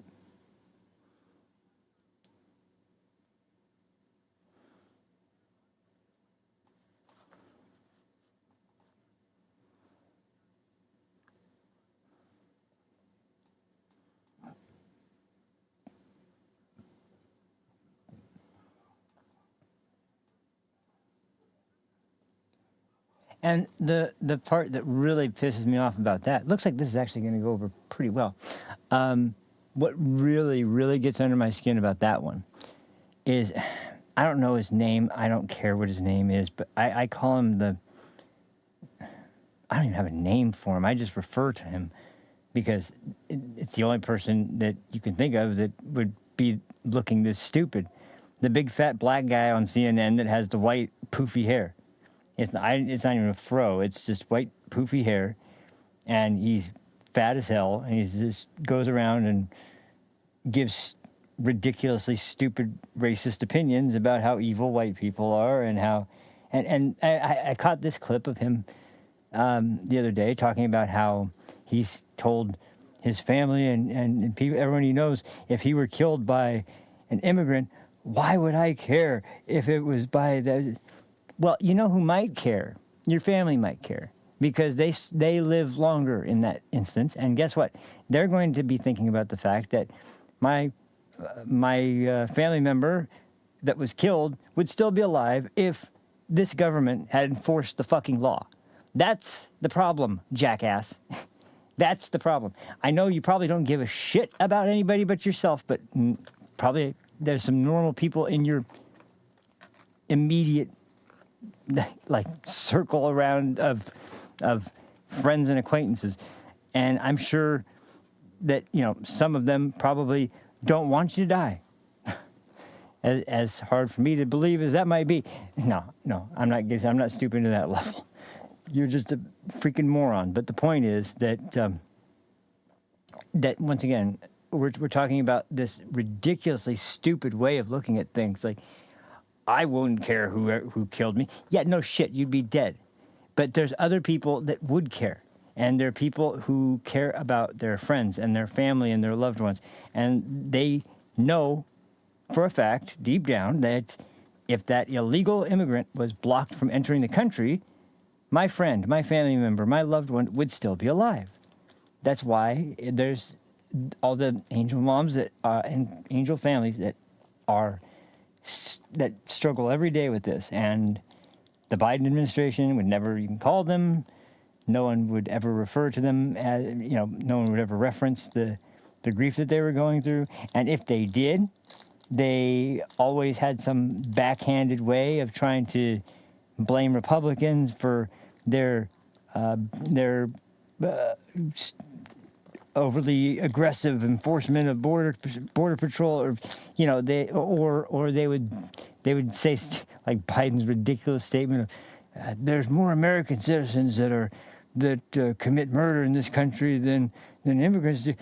So once again the talking point comes out, and the backhanded remark gets made, and really what did you say? It sounded nothing like concern or care that my child, my wife, my sister, my daughter, my friend was murdered by an illegal, and he's been in prison 4 times before this. Well, he'd been arrested 4 times before this and was never put in prison because the sanctuary states decided that means also that you're free from punishment as well. It's the most absolutely ridiculous and pathetic way to defend your actions in this regard is by going that route. That well, you're dead either way. Who cares? No, that's not a realistic way or a rational way of looking at the situation. Not to mention the fact that you're talking about several different cultures. And this is where the whole diversity as our strength thing is ridiculous, because look, diversity, if it can conquer the challenges that come along with it and can become stronger because of it, is far stronger than many other types of alliances. But inherently, that is not true. It can be something that can be very beneficial, no doubt. It can be something that's very good, but you also have to acknowledge the truth that it's a high barrier, a high hurdle to get over, a very high hurdle to get over, and there's no guarantee that it's going to be able to be possible. And even if it is, it's damn sure not going to be possible with 20 million of them, and from all over the place, including countries that hate our guts. So, but we waved them all in, and, well, we didn't. Ridiculous administration and their supporters did, but the point is that, like I said, the way of looking at it is so ridiculous. It just is so stupid, and I can't. Well, I can, but I mean, I don't like how easy it's become for leftists to just absolutely deny objective, obvious reality when it comes to these subjects and everything. And it's the same thing with the Abrego Garcia thing. So here we go. This is the big one.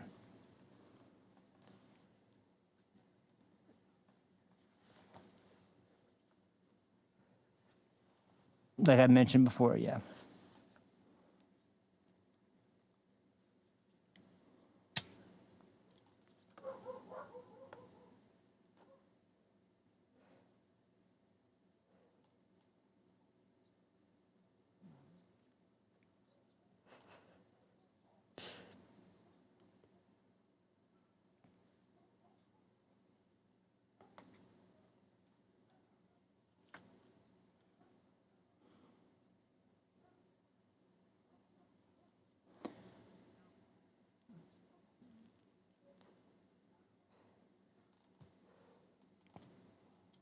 This is a good point, but there's a much stronger point, and this is one of those rare instances where you got to really dig deep, and this is why I wanted to cover this. This is the main reason, because Steven Crowder is about to give before he gets into this, just bear in mind before I play this part, this is the counter, the effective, honest, constitutional, legal counter to this ridiculous due process talking point, encapsulated into easy to understand and very simply worded short comment that you can make. And it's very simple. I like, when I was thinking about this episode, I thought, like, I talked about this and I talked about the aspects of it, but I never really went into a very simple and easy way to just describe why that due process argument is so stupid. And it seems like I should be able to explain it. I don't know what it is about the argument, but people always just go back to the kind of callous, like, it's the law of the land and blah, blah, blah. And yeah, that is a law of, that's an argument that's made from reason, but the important part is that there's a very easy answer why and how and under what circumstances and reasoning is the idea of due process for an American citizen who's broken the law and an illegal immigrant who's broken the law. What is it about those two situations that makes them not just a situation where you can point out and say, yeah, that's probably the right way to look at it, but like, well, yeah, duh, that makes sense, obviously. And he's about to give it. And I was just like, man, this is the kind of thing people need to hear when they hear that stupid due process, because of how many people just go around repeating due process. And I've been so sick of that since they started using it, because you got to realize, too, I just saw this photo of this guy who was being held in the D.C. jail for January 6th. I know I'm talking about that a lot today, but just bear with me. He was staying in what essentially was a broom closet. And he was there for 4 fucking years. There wasn't even enough room for the mattress, the mattress to fit long way side all the way through the thing. He couldn't, he could stand up, but he barely could fit standing straight and looking at somebody in the doorway without bumping the walls. And that was what he deserved for, he didn't kill anybody. He didn't hurt anybody. He didn't, he didn't commit insurrection. He didn't, maybe he's one of the guys that broke some of the windows there. Maybe he's one of the guys who vandalized some property there. Is that worthy of a 4-year prison term in which you're kept in solitary confinement in a broom closet? I don't know about that. And I wouldn't call that due process, nor would I agree that that is fair and not, like, wouldn't qualify as, what's that called?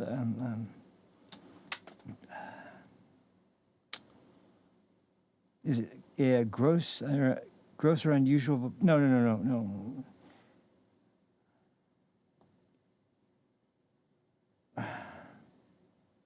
Gosh, it's like something, an unusual punishment. I can't think of the name. Anyway, but the point is that is obviously way overboard. Meanwhile, you get a group of gangbangers who assault a group of cops and beat the shit out of them, and they're released the next day. That seems like, where's the due process there? So, but that's besides the point. The point is that for the people that are shouting due process, you got to understand, they don't give a fucking rat's ass about due process. They're saying this because they're deporting illegals, pure and simple. That's the reason. Now, that's not enough to say that from a perspective of changing people who don't understand or might not know and are still open, not lunatic enough to be on the immediately opposed Trump side, but at least open to arguments against these stupid Democrats who run around shouting due process. And this is the argument. So I'm sorry for the buildup, but let's get to it.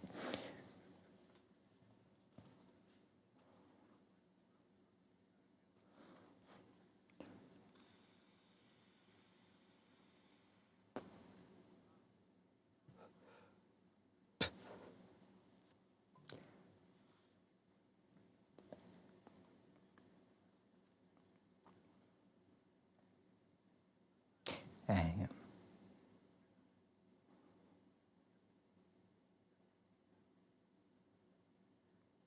This is what I've been trying to get to.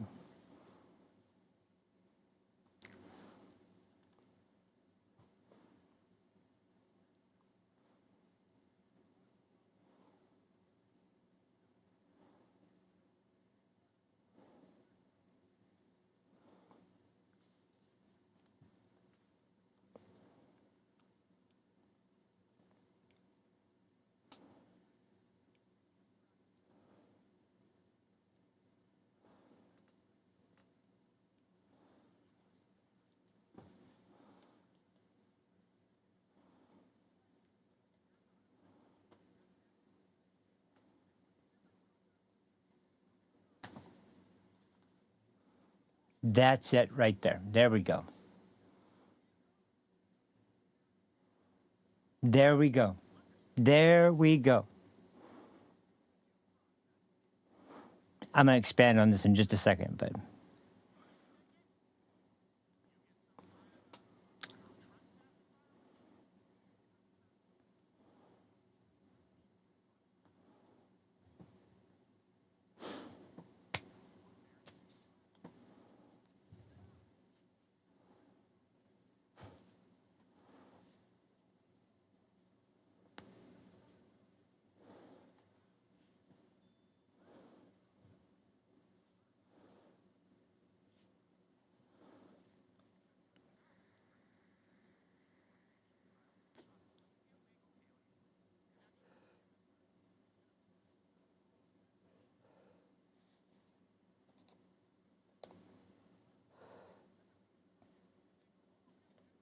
boom.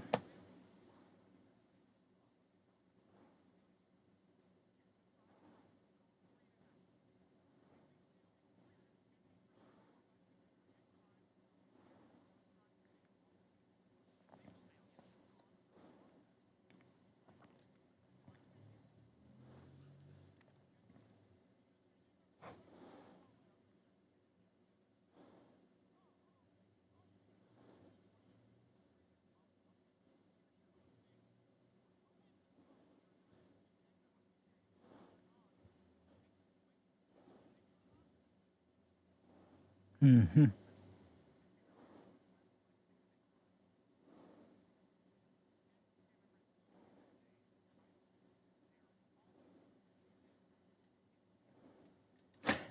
So that's what I mean. That is in a nutshell exactly what. And there's a reason it's set up that way. First off, you're afforded protections under the rights that have been established under the Constitution to the presumption of innocence until proven guilty. First off, if you come from another country, we have no idea your record. We have no idea of like where the presumption of innocence is coming from.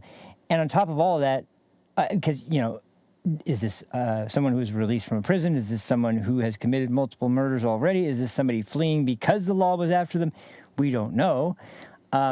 Not to mention, and this is another really important key point, just think of the Miranda rights.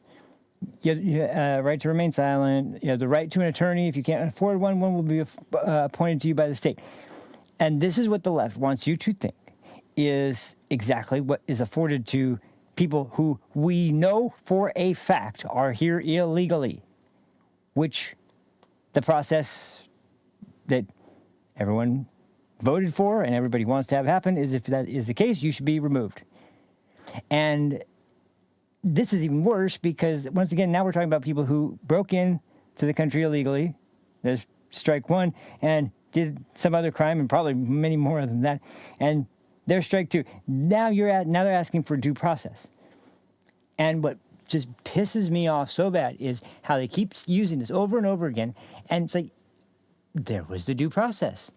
He doesn't have the right to be granted a speedy trial. He doesn't have the right to a public defender at the taxpayer's expense. He doesn't have the right to a jury of his peers because he doesn't have any peers.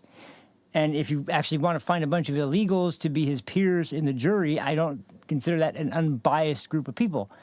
This whole thing is in every way against the spirit of the law, against the spirit and the meaning in the Constitution, and everything about the way our system of justice has worked since the founding of the country. It makes no sense to suggest that the rights extended to Americans under law is the same rights that are extended to any Tom, Dick, and Harry piece of shit gangbanger who happened to scurry across the border under cover of darkness with a bag of drugs across his back. That person deserves due process just as much as an American citizen who has the right to all those things enshrined in our founding documents. That is just, it not only is that just such a ridiculous notion, but it's a slap in the face to every American citizen. It's a slap in the face to everyone who is the victim of immigrant crime. It's a huge slap in the face to legal immigrants who have their reputations dragged through the mud because of these pieces of shit. I mean, every single aspect of this is so morally repugnant, and yet they just trot that bullshit out time and time again. And the reason they do it is because the phrase due process, it sounds so, I hate to say it, but it does sound like an American ideal, and it is. It is. The presumption of innocence until proven guilty. That is a good thing. The idea that our founders believed that it was better to let 10 guilty people go than let one innocent person rot in prison, that is an incredible gift to have bestowed upon the population. Someone who broke into this country does not deserve that.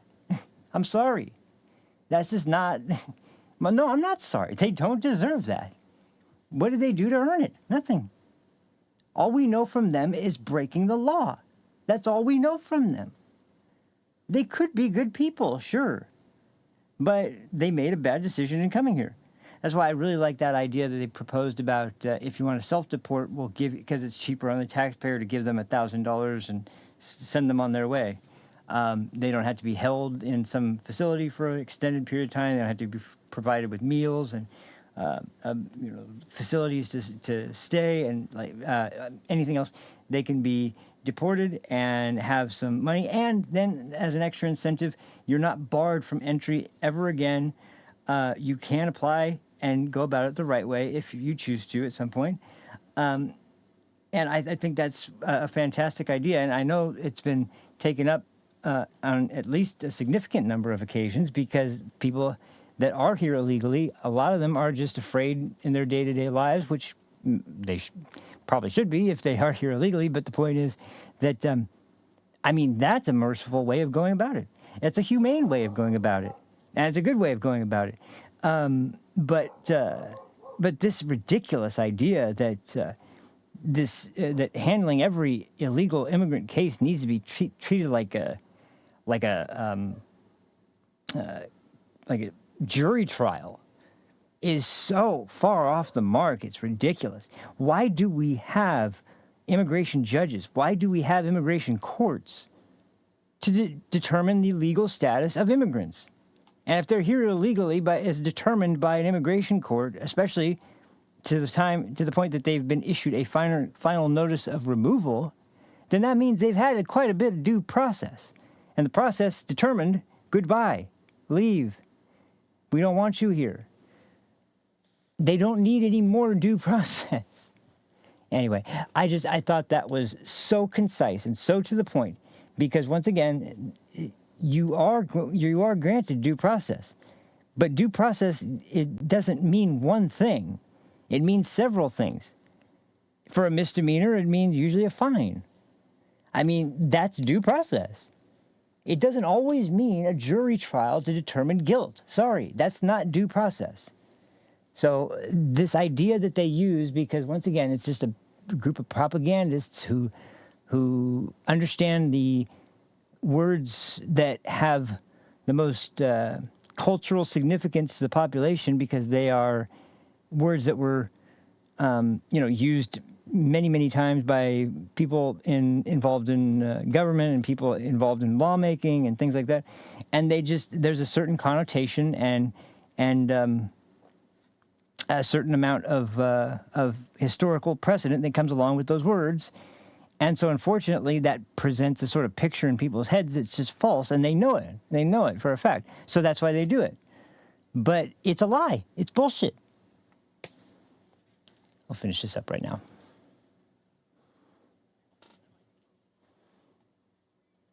Once again, yeah.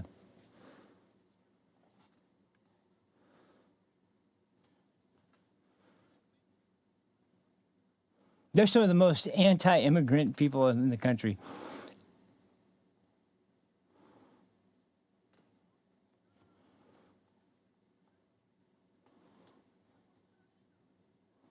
That's why they migrated here in the first place.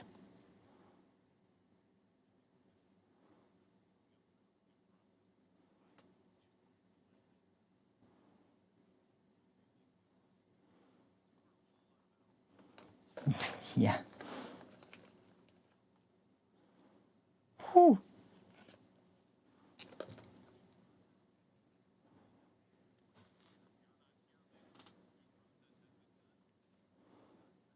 Right. That's why they were coached by the cartels to say, asylum, asylum. They're coached on the words to say to the Border Patrol.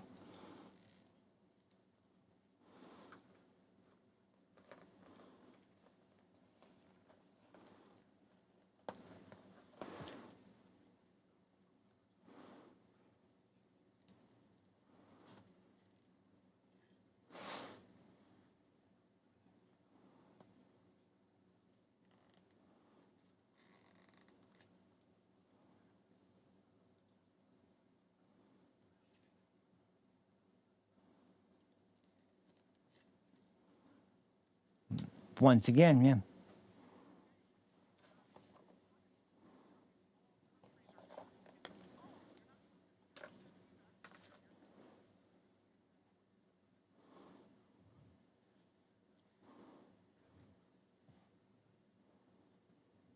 Oh, this is a great way to end this, too.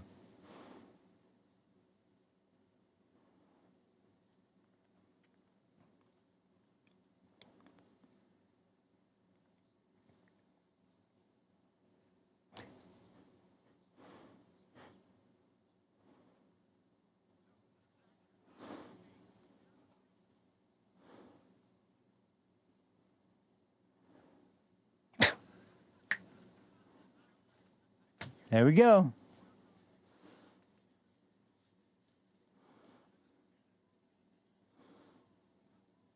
Fact check.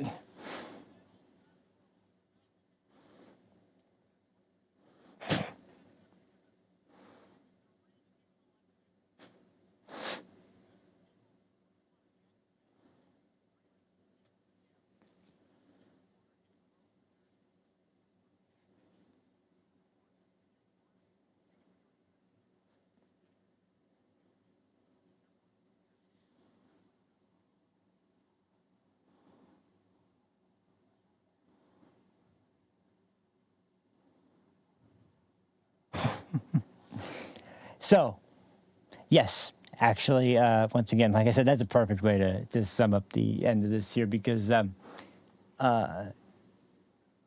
there's, when President Bukele was here and was being asked by reporters about bringing Mr. Garcia back and him stating like, I don't have the power to do that. I can't take a citizen of El Salvador out of prison and put him on a plane and send him to the United States and just tell them you have to take him back to your country even though he's not the resident of your country. Like the whole thing, they don't care who if they have to slate the leaders of other countries, if they have to slate the American citizens, if they have to attempt to argue with every conservative judge in the country, and they have to argue with, and they have to defy everything Donald Trump promised the American people. Like, they don't care about any of that. They just are trying desperately to slow the process down as much as possible, and just don't let them pigeonhole that. Do not forget about it, because I swear this is the kind of thing that when we get to the midterms is going to be one big ass point of the arguments for both sides. And whoever's going to have the upper hand is the side that managed to get the overwhelming win in this situation in particular, and in the financial situation in particular. Those two things are the ones that are going to be the difference makers, obviously, in the midterms. And look, you know, I don't know. Obviously, I don't have a crystal ball. I can't tell what's going to happen. But with the way things are going, like right now, if the people paying attention don't fall for more rhetoric, which I think it's starting to become a boy who cried wolf situation. Like, it's starting to get to a point where people are just like, yeah, nah, I just don't buy it anymore. Then if it is obvious to everyone else, as it is to the people that have been supporting Trump for all this time, there's no question at all that that even if you hate the Republicans, you can't deny that the Democrat Party has nothing that they stand for beneficial to the U.S., beneficial to the people of the U.S., beneficial to the future of the U.S., to the children of U.S. citizens, to the elderly of U.S. citizens. They're still trying to get you to believe that the tax cuts that are in effect right now and have been in effect since Trump's first presidency, that those tax cuts are all supposed to be for Elon Musk and rich people. No, they're for every American citizen. It's tax cuts for every American, and they are in fact in effect right now, even though inflation and what's it called? When you have credit card debt and it's like accumulating over time when you don't pay it off and I can't think of the damn word, but anyway, I forgot this last time too. I can't believe I always forget the name of this word. Basically, when you're late on paying out a debt, they charge you more money because you're late. But the point is that there's no program that you could introduce that is going to deal with this situation in a very particularly easy way. But there are varying degrees of tolerable, and what we're looking for is to hopefully have the most tolerable way to get us back. And I got to say, once again, I've had this experience time and time again in the last month or so, especially, where I go to the gas station or I go to the liquor store, and especially gas stations, that's a big one. And as I've said before, especially being in California, I mean, talk about high gas prices, holy hell. But I've been stunned at the number, even though it's still pretty high. I mean, the fact that it's come down that much, it reminds me of the first presidency with Trump, and the fact that in California, I never remember seeing gas, even when I was a kid. And we're talking about, I mean, like a kid that would know the gas prices, maybe like, you know, the early to mid 90s, but still, I never remember seeing it below $2. Never. And for the first time in my lifetime, I saw it under $2 in Trump's first presidency, which is insane, which is absolutely insane that would be the result. And yet that's what was accomplished. And you see by the moves he's making now with other countries and the tariffs and the moves he's making against places like Iran and even the harsh sort of no-nonsense negotiation sorts of ways he's discussing with both Putin and with Zelensky. Because I've been very proud to see that he's been just as tough on Putin as he was on Zelensky. He's not going to let either one of them run roughshod over him. He's going to go in there and he's going to treat both of them. And it's almost like two spoiled brats having a little bickering match, and the parent walks in and has to put them both in separate corners and say, now once you've thought about what you've done, you can come back and we'll make this, we'll fix this. But you need to stand there and you need to think about what you've done first. It is so like a parent or like a leader or like somebody who really is commanding authority over other people, and they just don't know what to do. So, and not to underestimate either one of them, but I don't think they I don't think they understand Trump at all. I don't think they really get the way his brain works at all, and the commitment the guy has to the country. So, but to finalize and wrap up everything today, I'm glad I went to that one because that was so critical. So the next time, once again, if you happen to be listening to some idiot talking about the due process that is supposed to be for the people he's deporting, just know that the reason they got to the point of knowing that they needed to be deported was because they had the due process to begin with. And that's the point. So, thank you guys for watching. It feels good to be doing the show again, man. I gotta tell you, it feels great to be doing Frame Advantage once again. I fully intend to be here tomorrow, and unfortunately, I'm just trying to ride it out as long as I can. Once again, there's a lot of uncertainties that have popped up. Unfortunately, I'm not happy about it. In fact, I'm enraged about it. But I'll be. I know it's going to level out. I just don't know when. So I'll be here as much as I can until it does. But just know that, as I've said before, I just want to reiterate this because I've said this in times of hardship before, and I want to make sure I reiterate it so everyone knows.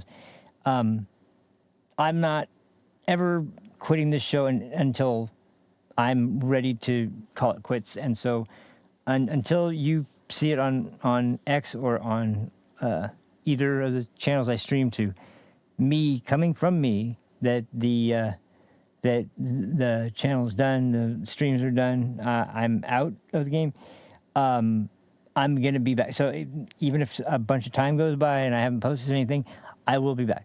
I just want to make sure that's clear because I don't want to get all soft, but this thing is, I put too much of myself into it, and I care too much about it to just drop it. So so just know that this means too much to me to just give up on at some sort of hint of trouble, and there's been more than a hint of trouble, believe me. But either way, I have no intention of going anywhere right now, despite the unfortunate length between episodes. Sometimes I will be back.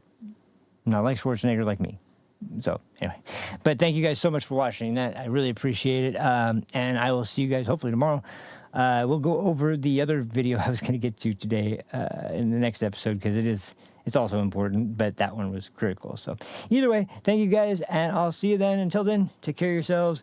Have a great night, and I'll speak to you next time. Peace.